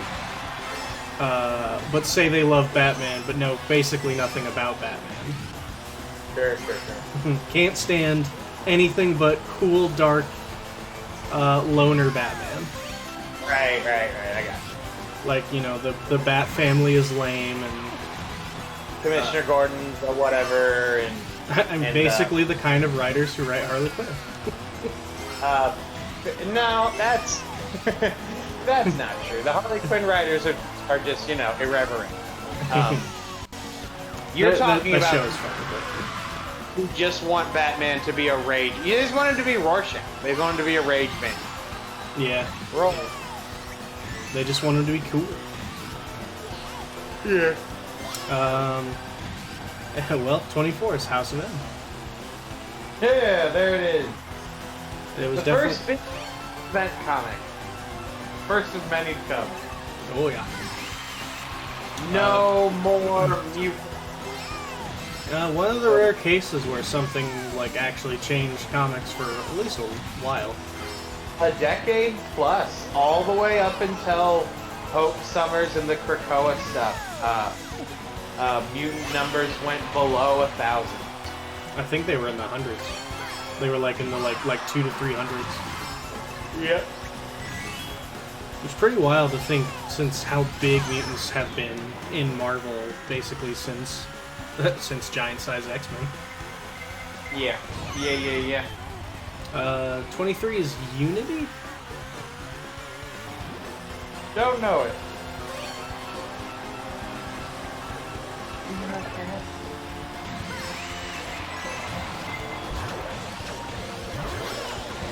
I don't know it. Don't know who wrote it. Don't know who published it. It was done by Valiant. Ah, I've never read that.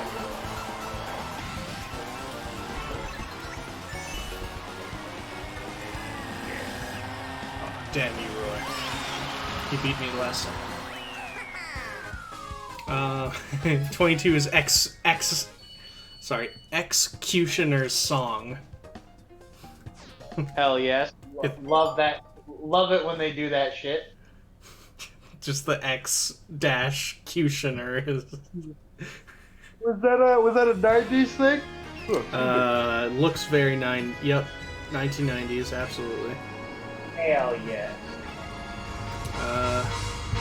This one involves Apocalypse, the Horseman, Mr. Sinister, the Mutant Liberation Front, and the Dark Riders.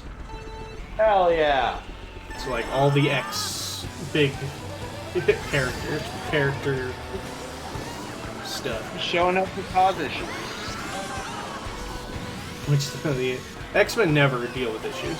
Everything goes swimmingly for the X-Men. Yeah, it would be problematic to have them go through bad things. Because as we know, you shouldn't insult them. They have feelings too. They do, man. They're just trying to work it out, you know? 21, Fear Itself. Never read it, never wanted to. Yeah, I've only heard bad things about it, so I can't say much more than that. Yeah, every Marvel hero gets their own little mini Mjolnir in order to stop the snake knots. The only panel, in fact, I've ever seen from it is there's a clip where Daredevil has a huge Gatling gun and he's just mowing down Hydra guys which did cause me to pause and say, "Hey, wait a minute, you're one of the dudes." I guess the rule sticks around. It's different when you're killing Nazis. It's always different when they're Nazis. Yeah, that's the one. The people that Cap is okay with shooting in the face. That's right. That's right. Well, at least during World War II. Sometimes he's not cool with it when it's not World War II. Yes. Sometimes. Sometimes. Not always. There's a reason Red Skull has died a few times. But somehow Zemo's still kicking. I think. I actually don't know what's currently going on with Zemo. Last time I saw anything with Zemo in it, was the Pleasantville storyline where, you know, S.H.I.E.L.D. made a 1950s brainwashing town as a supervillain prison. Oh. Yep, I'm unfamiliar with that one. Yeah, no, I think he might die. I think he gets got. That's too bad. I like Zemo. I like the weird ancient Nazi with a fucked up face. No, his dad was the first Baron Zemo. That's why he hates Captain America, is that Cap killed his dad. Well, because Fear itself was started by, was it Red Skull or Red Zemo's Skull's daughter? Yeah. Red Skull has a daughter who is also a Red Skull. Yeah. Because of course she is. Of course. Oh, that was 21. Okay. Bottom 20, we're almost there. Oh, no, wait, that was... Yeah, that was. Okay. 20, The Final Night. From 1996 with DC Comics storyline. The Final Night, was that? For that one. A Sun Eater fell into the solar system and ate the sun. So, an Armageddon is coming. Poor guy. Yep.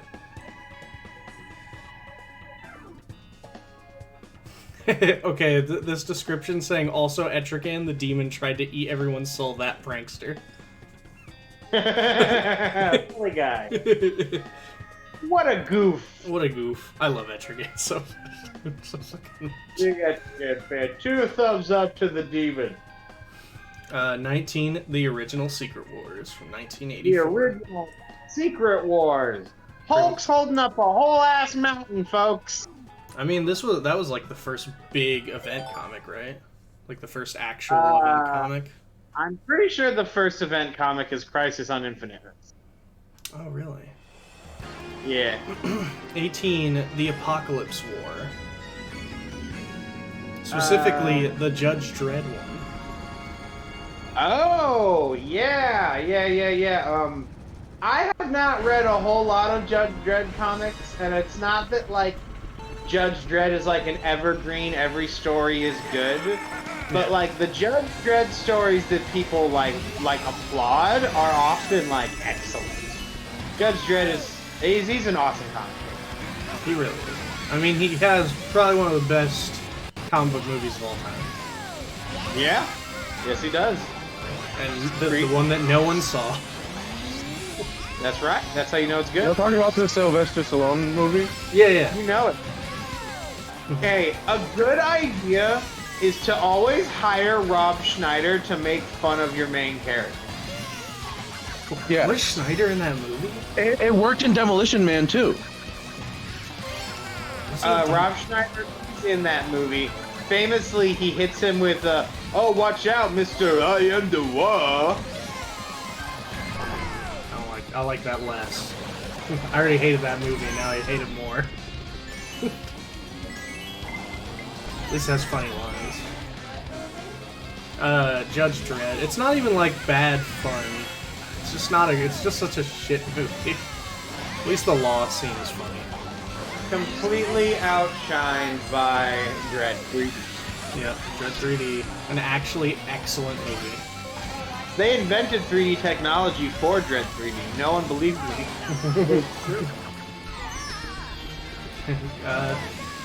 The slow-mo guys actually worked on a lot of the slow-mo effects for the drug slow-mo. Yeah, I heard about that. Yeah. I fuck with that actually. Yeah. I slightly don't because Gavin is, of course, Rooster Teeth royalty. And last year we found out that Rooster Teeth is an insanely toxic place to work. Yeah, and he was one of the ones cited as someone who, like, used a slur as a nickname for one of their friends. That's right, he did. Fucking British people. It wasn't just him, but he was definitely one of 3 people who were directly pointed out. Don't try to cover up for the Brits. How many excuses? I only will because I'm 100% sure that Jeff was the main instigator and all that. Oh, of course he was. I also, now that we're wildly speculating about E-celebs, I bet I wouldn't be surprised to hear that it was all of the core guys. Jeff, Bernie, and Gus. And Gavin. Yeah, I don't doubt it. I know Michael was the 3rd person who was named, but apparently he, like, apologized for it, like, years ago. And, like, he apparently had made restitutions to the accuser before the accusations, and they made a point to name him as he stopped, he grew up, he cut that shit out. Yeah. The others didn't, all the way up until the accusations. Yeah. Where Gavin basically said, sorry, and I'm really stupid. Whereas Jeff basically just said, sorry, my bad. And then, person didn't say, the accuser did not say anything about what Gavin said. However, did directly point out to Jeff's statement and was just like, yeah, I don't believe shit that you just said. Nothing you say means anything to me. Yeah, y'all remember that time a motherfucker broke into Gavin's house to murder him because he wanted to fuck his wife? Yeah, are they married? I don't know if they're married, but yeah, there was this dude who was like followed their content and felt that Gavin was too mean to her. And broke into their home with a gun and tried to murder both of them, but could not find them as they hid in their closet and killed himself while they were hiding. I thought they called the police and the police arrested him. No, he died. He shot himself while still there. Holy shit. I mean, they might have called the police before that happened, but Sure. Wow, that's fucking crazy. Hey, we live in that city now, honey. We could go to that house as like a sightseeing tour. I don't know if I want to do that. Hey, why'd you just dox me? You gotta delete the last 25 minutes of this stream, but let's keep going for 17 is Batman No Man's Land.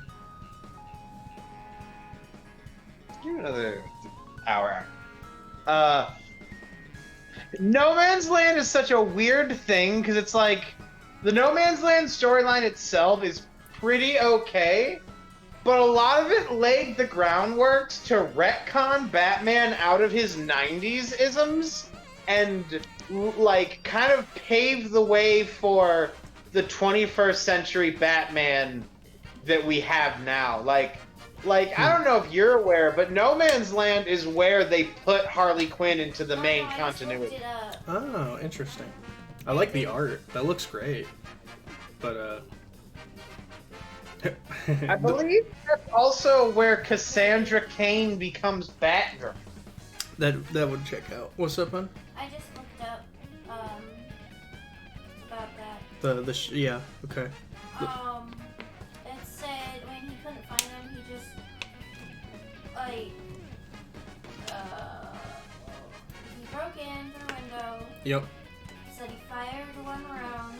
Okay. And then they were hiding in the closet. They called the police. Mm-hmm. He couldn't find them. Yep. He left. The police were out there. He fired a shot, and they fired. Oh, okay. So and okay. So dude fired a shot and got shot by police. Well, By the police, it says okay. The suspect fired one shot. Police returned fire. When officers approached the suspect vehicle, they found him dead. Oh, okay. So the police don't even know if he shot himself and then they fired after, but he was dead when they went to check on him. Okay. That sounds like something that the cops would say. I mean, yeah, like 100%. I don't know. This sounds like I can slightly give the police a W on this one. Yeah, no. It sounds like the police did exactly probably the only thing they really could have done in this situation. The dangerous delinquent there to murder an e-celeb because he wanted his girlfriend. Yeah, like an actual just psycho. Oh, Yeah. like, are each And celebs apparently even this- really people? That's so fucked up. No, they're not. But that live taxi We're driver. literally on stream. I know, right? Like, what do Taxi you driver guys? needs to. What did I do to you guys? That's fucking great. But no. Now we should hunt down Lucky Red. You're right. But like, yeah, no, that's just a crazy situation. Apparently, that wasn't like. I think he actually had like tried to get in contact with him beforehand too, or something. But like, it was a whole Oh, situation. that's right. Gavin was on Anthony's Goodness. channel talking about it. Yeah, he went on a different channel to talk about it, and like took a break from like everything for like several months. No, like that happened like in 2021. Yeah. No, that didn't happen in 2021 though. Like he was on Anthony's channel in 2021. That happened in It was like 2018. 2018, yeah. Yeah. But he talked about it beforehand. No, I'm just saying Anthony had a Oh, like had a whole sit down talk with thing him. Okay. with home invasion survivors. Oh, And and Gavin so was on Gavin that. was of course on that because pretty famous like e-celebrity who had a home invasion situation. Makes sense. I did watch that one. I remember. So anyway, 16 is Nightfall.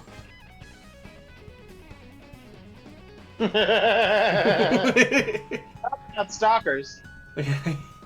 I never read That's it. a pretty good segue. Yeah, he talked about stalkers. When Bane Nightfall? stalked and broke Batman's back. Nightfall sits in this really weird place where like fans of it are split on whether it's just plain good or if it's supposed to be a parody of like hero replacement storylines such as Jackal and Ben Reilly and Clone Reign of the Saga. Supermen. Yeah. I think it's in fact very earnest and I do not like it. I do not care Yeah, for no, Nightfall. I'm also pretty certain it's just a case where, yeah, they were trying to do a big story of a new Batman. It looks pretty good. I'll cop that I've never read it myself, but never really wanted to. Yeah. 15 is JLA Avengers. The second Marvel DC second- crossover from like 2002, I think, is when it was. Yeah. That's also why the only person who's ever been both a member of the Justice League and an Avenger has been Hawkeye. Because he's been a member of every team pretty much ever. Good for you, Clint. Good for you. I believe that crossover has a really funny moment where Joker and Red Skull are trying to put because for a while, I don't know if you know, Red Skull had like a Joker toxin ripoff where he turned your face into a red skull and it killed you. That's terrible. Him and Joker were working together to spread the shit all over the planet, and then Red Skull betrays him, but then it's the Joker, so his toxin doesn't work on him. And in that moment, whenever a Red Skull saying, "And now the Fourth Reich shall rise," Joker realizes that he's a Nazi and helps Batman and Captain America beat him up because he may be the Joker, but he's also American. I can only imagine in that moment, Joker's brain is literally going, "Oh fuck! Oh fuck! Oh fuck! Oh fuck!" like, Shit! Oh fuck! This is bad, dude. Beating a child to death with a crowbar is one thing, but I'm no Nazi. right. He has standards. He's an American. Yeah, that is, yeah. I pay my taxes. Where's my goddamn car, Bruce? Yeah, don't forget, there's nothing he fears more than the IRS.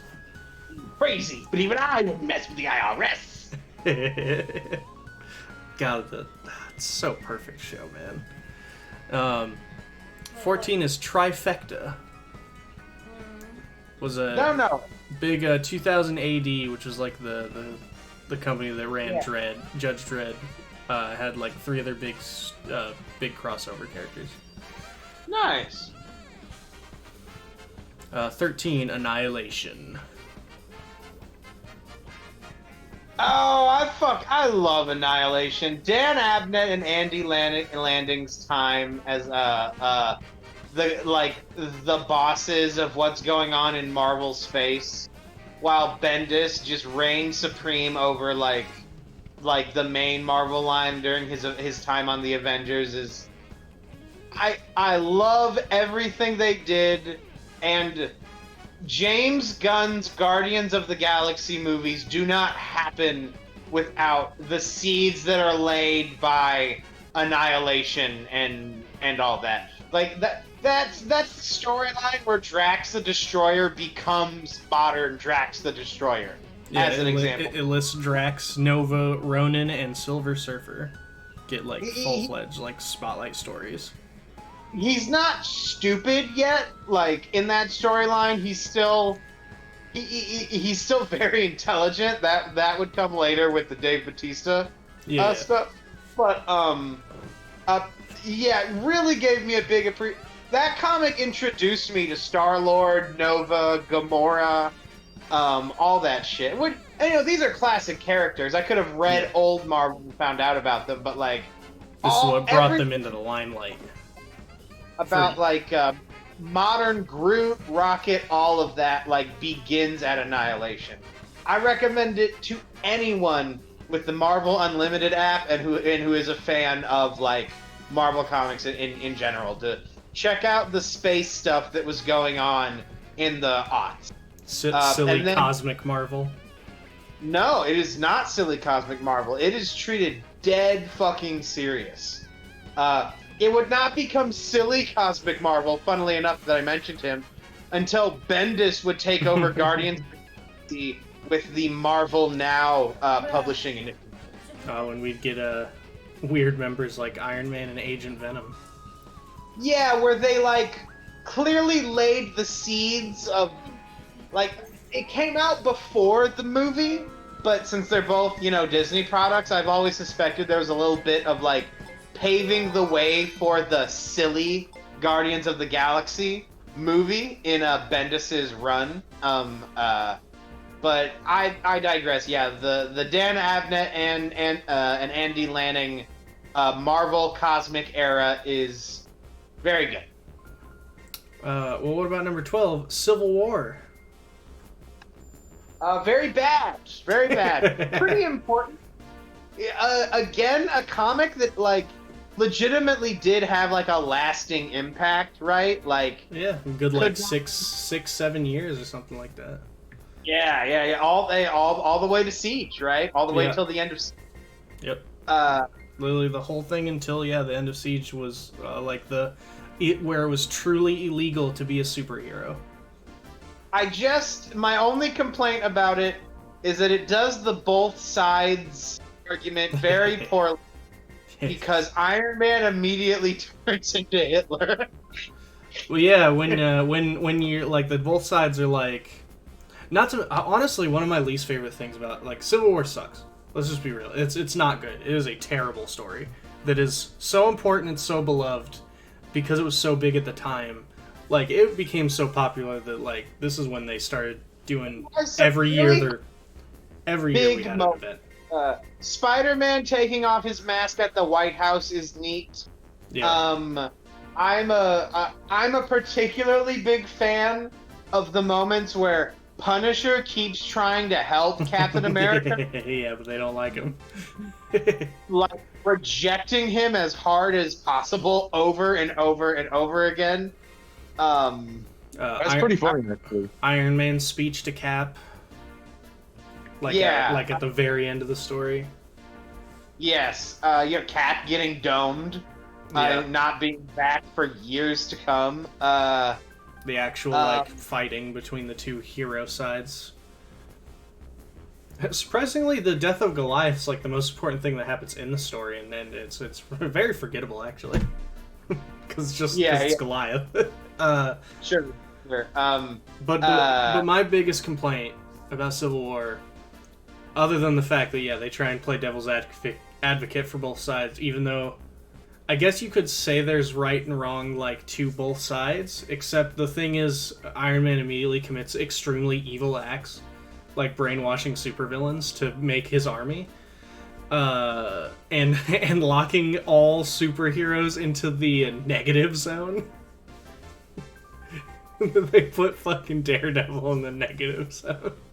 Yeah. If you're putting Daredevil in the negative zone, just because he's owning you with zingers about, like, the silver of Judas and shit like that, I don't know. You do get some good moments post-Civil War, where a bunch of writers who thought that the story was stupid have their characters clown on Iron Man. Like, there's a nice sequence where Emma Frost tells him to fuck off. The X-Men want nothing to do with him. Yeah. Whenever Thor is resurrected post-Ragnarok... He's very upset about Ragnarok. about the Thor clone, and makes a point out of... There's a really neat story where the new cosmically, cosmic level comes back to Earth, and he mentions the Annihilation System.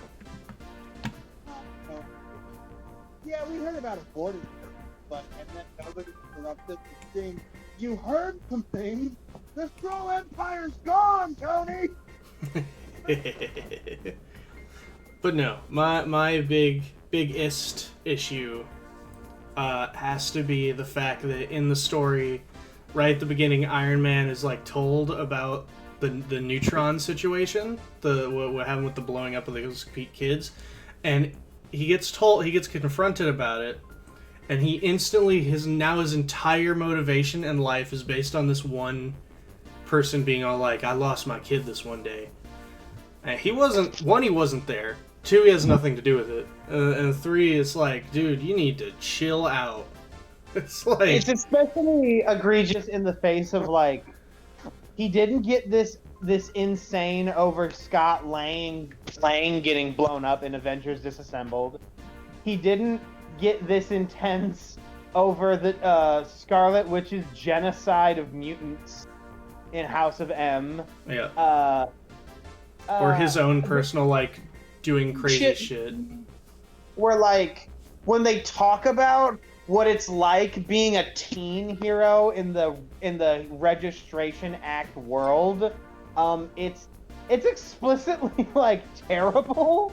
Like, the things that S.H.I.E.L.D. does to teen heroes if they don't pass their exam of earning their superpowers is, like, insane.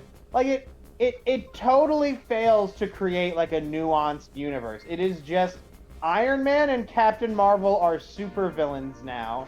And, I'm sorry, at the time, Ms. Marvel. And frankly, while everyone does rag on Tony for it, I feel like Carol never really got her comeuppance for the militant enjoyment of trying to arrest superheroes that she had. Man, Maria Hill was pretty bad about it, too. Oh yeah, dude, that was like the peak of, because that was after Secret Wars, the Secret Wars 3. Yeah. So Nick's out of the picture, and it's all about Maria Hill being a psycho. Yeah. A character trait that they've tried so many times to, like, bury or explain away, and at least in the comics, I feel like have never successfully done so. Yeah. Well, number 11. The Cosmic Neighborhood Watch, the Multiversity. Love the Multiversity. I like it when Grant Morrison just sort of does whatever the fuck they want. I loved every book in the Multiversity line. Literally every single one. I know they've shown up as a team every now and then. I think that's fine. Pretty neat. Yeah. But yeah, nothing but positives to say about Multiversity. About President Superman and Captain Carrot and... Carrot? Yeah, Captain Carrot. He's essentially the rabbit Superman of the Karting world. Okay. which world? Well, it's like, there's like a Looney Tunes world. And he's Yeah, Superman. it's like the Looney Tunes world, and yeah, he's the Superman. Number 10, The Death of Superman. Never cared for it. Don't like Doomsday. All I really have to say. Yep. It's classic. It's important. Unfortunately, the follow-up is pretty terrible, though. It might have been more interesting if he had actually legit stayed dead, at least until like a continuity reboot. Yeah, but he came back like like what, like a month or two later. No, it was long because it was like a year or so of Reign of the Superman. Yeah, that's true. But he came back right away. Yes. And how he came back was terrible. Because they just didn't know what to do without Superman. 9, The Seven Soldiers of Victory. I've never read it. I've heard some pretty nice things about it. You just take some old school Silver Age characters that no one cared about. And was that Morrison or Gaiman? I can't remember. This is Morrison. Of course. There's 30 issues. Shining Knight. It's where we get the Neil Gaiman character of Black Orchid. Yeah, pretty neat. Doesn't really have a very lasting impact, but pretty neat. Number 8, The Age of Apocalypse. I'm gonna read it in my ongoing reading all of X-Men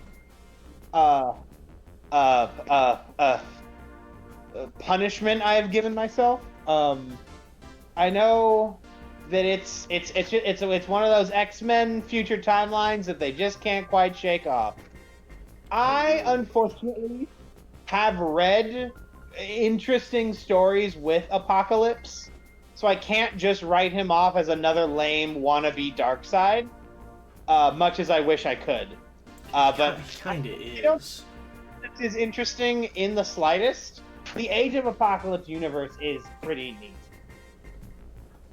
Let's see. Number 7, DC 1 Million. Pretty interesting event era. Grant Morrison, at the height of writing their JLA run, has this 1 month where every issue is the 1 millionth issue of the character. And for every single comic book except for one, he wrote the outline of what the story was supposed to be, and then the individual writers took it and did their own things with it. This is where we get things like gold-skinned Ultra God Superman. Yeah, Superman 1 Million. This is a funny callback to earlier in the stream. The only issue that he did not pen was the 1 millionth issue of Hitman, written by their buddy Garth Ennis. And all they gave him was a note that said, "Garth, take the piss." And he was ready. Never isn't. 6, The Infinity Gauntlet. Before we go on to Infinity Gauntlet, if y'all don't know, Hitman is. Do y'all remember the old 4chan meme of the little fat guy licking his lips saying "bueno"? Yeah. Oh, God. Salante was one of the main villains of Hitman. That directly comes from Garth Ennis's Hitman.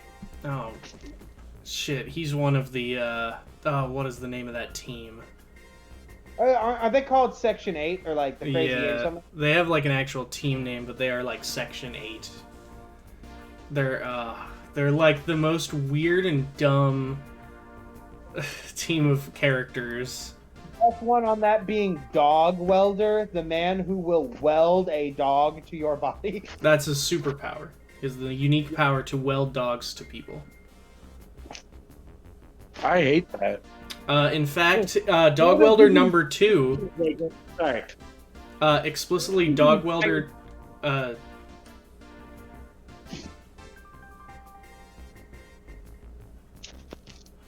Is your mic good? No, I was just trying to say. So does the entire team hates Dog Welder because he's disgusting. Yeah. Dog Welder number 2. So the thing about it is Dog Welder always wears this full welding suit. Dog welder number 2 was like this, just like African American dude who's like really friendly, until he put on the suit, and then he never spoke another word ever again. Because apparently it's believed the suit is actually cursed and makes you compelled to weld dogs to things. In fact, Dog Welder once saved the multiverse because he welded a dog to the universe, and it's how he saved everyone. He became a cosmic entity. Good for him, I suppose. Good for him. Yeah, whatever he is. And then you say number 6 is Infinity Gauntlet? Infinity Gauntlet. The big one. Yep. Lots of classic panels from that one. The final issue, or penultimate issue perhaps, having the cover of it's like the second to last issue are all the superheroes rushing forward, and then the cover for the final issue is just Thanos by himself doing the whole like palm wave saying "Come and get me." The famous Cap walks right up into Thanos' face, and then Thanos turns him into glass and smashes him to pieces. All of it. So good. He even wins in the end. Honestly, a huge rarity. But that would be the first where the big bad actually walks away with the victory. At least in a major sense. He won so hard, he undid his victory because it sucked being a god. Just like Spawn. Spawn, it wasn't his thing that he never wanted to be God. He just wanted to trick God and the devil into fighting each other. Yeah, but he killed both of them and became God and the devil and got bored with it, so he rebuilt the universe with his powers back intact. Oh. Because he hated it. But yeah, he also didn't want to. 5 is Inferno for 1989. I've heard about this. I believe it's an X-Men story or a Daredevil story. It is X-Men, yes. Yeah. The only thing I know about Inferno, and they mentioned this again on the I forgot its name again, so let me look it up before I say another thing. The Graphic Policy Radio podcast. There's a panel from Inferno where Kingpin is just looking out his penthouse window at New York blowing up, and Wesley walks up to him and Kingpin's like, "What the hell's going on?" And Wesley's exact words are, "Sir, I believe we're in the middle of an X-Men event." And Kingpin says, "Oh my God!" And then they just hide in his panic room. I mean, what do you do? like that's the only correct decision. Yeah, they say possibly the apex of Chris Claremont's time with the X-Men.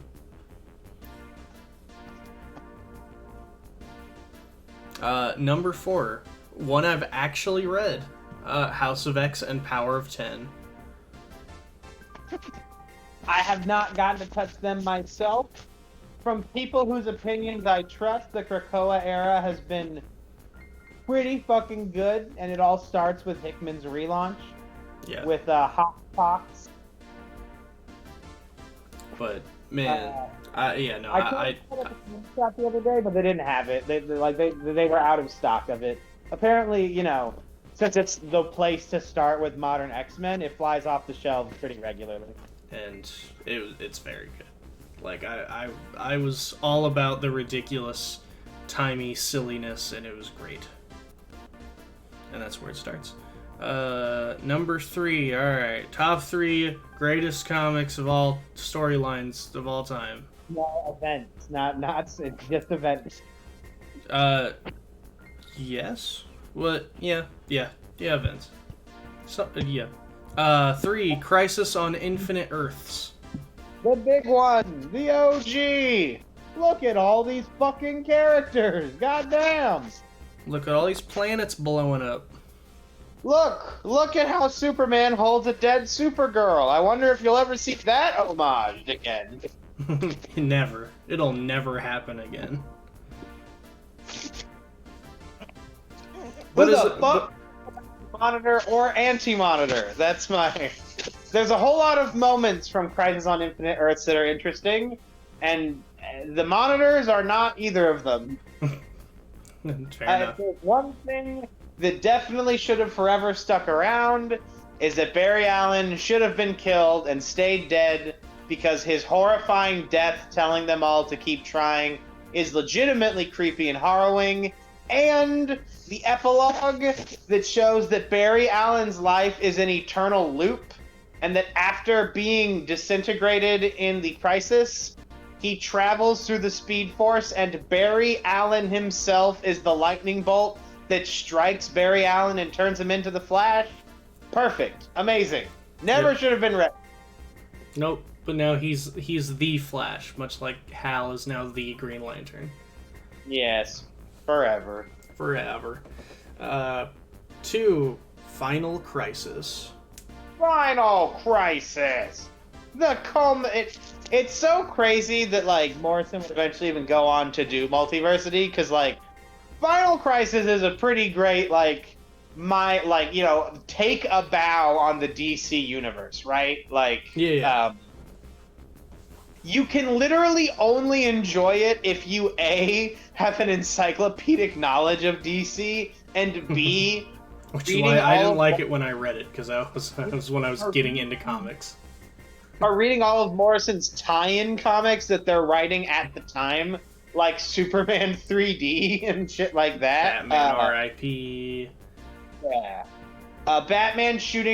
Batman breaking the rule to shoot Darkseid is, of course, classic. Superman holding the skeleton in the Batman suit is classic. Him flying with the 51 other Supermen and Shazam is great. The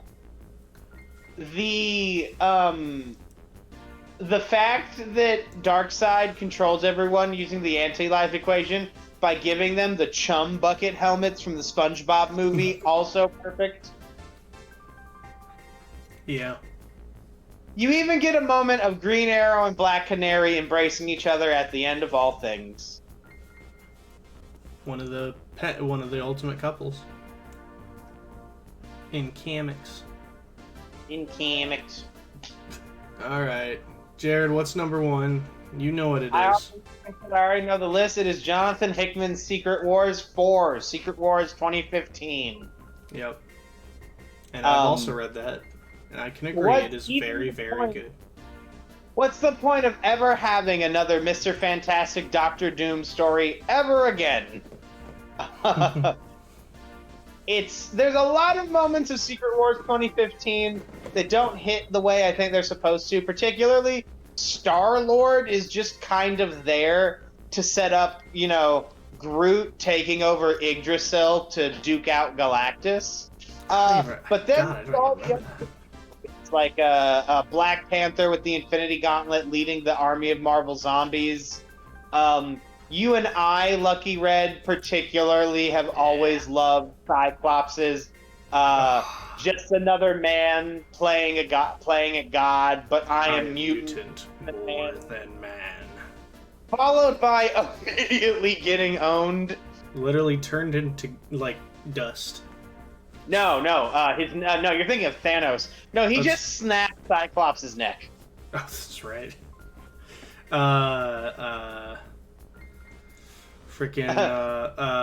Multiple things happening just so that Miles Morales can get the fuck out of the Ultimate Universe. Yeah, he gave Molecule Man a cheeseburger that was in his suit for 3 weeks. A years old cheeseburger. Oh yeah, because they also traveled through a dimension for a year. Yeah, four or five. Yeah. And Molecule Man said it was the most delicious thing he ever had. Some of the best random tie-in comics I think I've ever run across. Just the various here's some bullshit going on over here in Battle World. Are just a lot of them were really neat. I love the Thor one, trying to figure out who's murdering the all of the Jane Fosters of the multiverse. I love the one where Captain America is just trapped in a Hulk jungle. I was also a particular fan one of where Captain America's son from an evil alternate reality where Arnim Zola was the king of the universe, gets trapped in an evil corner of Battle World where Arnim Zola is the king of the universe. Pretty good. Bunch of little shit like that. Like the Secret Wars, I have nothing but good things to say. And then the things I have to say are just some moments were a bit middling instead of as epic as I felt like they were supposed to. I mean, like, even little things like Punisher knowing that the universe is going to be destroyed, so he goes to a bar to shoot as many criminals as possible. They say you can't take it with you. What am I gonna do with all these bullets? It's perfect, man. And honestly, it has one of my favorite moments in comics is God Doom being docile and bored for 5 straight years until for the first time he sees Reed Richards. We get a full page of Doom just screaming Richards. And Of course. And it's perfect.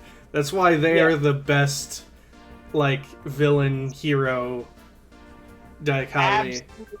Absolutely perfectly calm the entire time during his time as God Emperor. Yep, literally God Doom. Until he sees that motherfucker. Yep, I also appreciate his perfect world is just a bunch of worlds thrown together without Reed in it. Yeah, and he is literally living Reed's life with his family, his kid, his wife. Yep. The Thing is their castle, or the wall that protects their castle. Human Torch is the sun. Dude, Human Torch literally provided a sun for an entire universe for 5 years. Yep. Because doing that was easier than Doom doing it himself. Yep. And that's the list. And that's the list. Those are the only comics you should ever read. If you read anything else, you're a chump. Kit, what do you read? What's your favorite comic book? From that list, or what? Like that I'm reading right now? Like, what do you mean? Well, I was wondering what Kit's favorite comic book was. If he's, I got it, or he's not here. Mr. Callahan, do you read comic books? Oh, sorry. I took a piss and I forgot I muted it. Oh. I never learned how to read, but That's I goddamn did quite enjoy what is it? The Watchmen. Oh. Probably the only graphic novel / comic book I've ever actually read. Well, Wait, if didn't you read Lord of the Rings?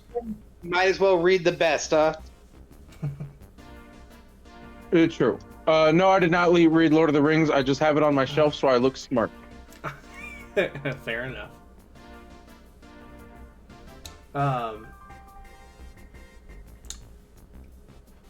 Olive, what about you? What is your favorite comic? Olive has walked away. Let me make sure he's not in the bathroom. I just know there was no real engagement from the other side, so I figured I'd ask. Olive, what's your favorite comic book? The stream's coming to an end. Like ever? Yeah, like what's your favorite that you've ever read? Is a toss-up between Batman Black Mirror and Umbrella Academy Dallas. I've heard of the Umbrella Academy. Not heard of Black Mirror. It was Scott Snyder's first Batman story. Oh, okay. I can dig that. Dick Bat's years. It also establishes the new Batman villain of James Gordon Jr., serial killer. Okay. And what about you, Mr. Black? My favorite comic? Oh, Daredevil by Mark Waid and Chris Samney. Oh. I mean, I guess I should have expected a Daredevil comic in there. Of course. Love DD, love every era of DD. That is my favorite. Not just for Wade's writing, but Chris Samney's my favorite illustrator working in in Big Two comics, like just hands down, love the guy. Very Darwin Cook kind of a throwback to the Bronze and Silver Age style, but much cleaner, much more consistent. Very good. Hell yeah. Well then, I actually don't know what mine is. There's a lot I like. Probably the first one that comes to mind is Kyle Higgins' run on Power Rangers. I was about to say, I was actually about to guess that. There was going to be Higgins Power Rangers for you. Like, see, it's hard because like there's so many I like, but that's one of the only ones like I've liked so much that I collected like the whole run. Sure. So it's probably just that. So yeah, so that was fun, guys. So with that, as always, don't forget to stay lucky. We'll see you at the next one. It was fun gaming with you boys. Absolutely. Yeah. Good time. Bye, guys. Bye.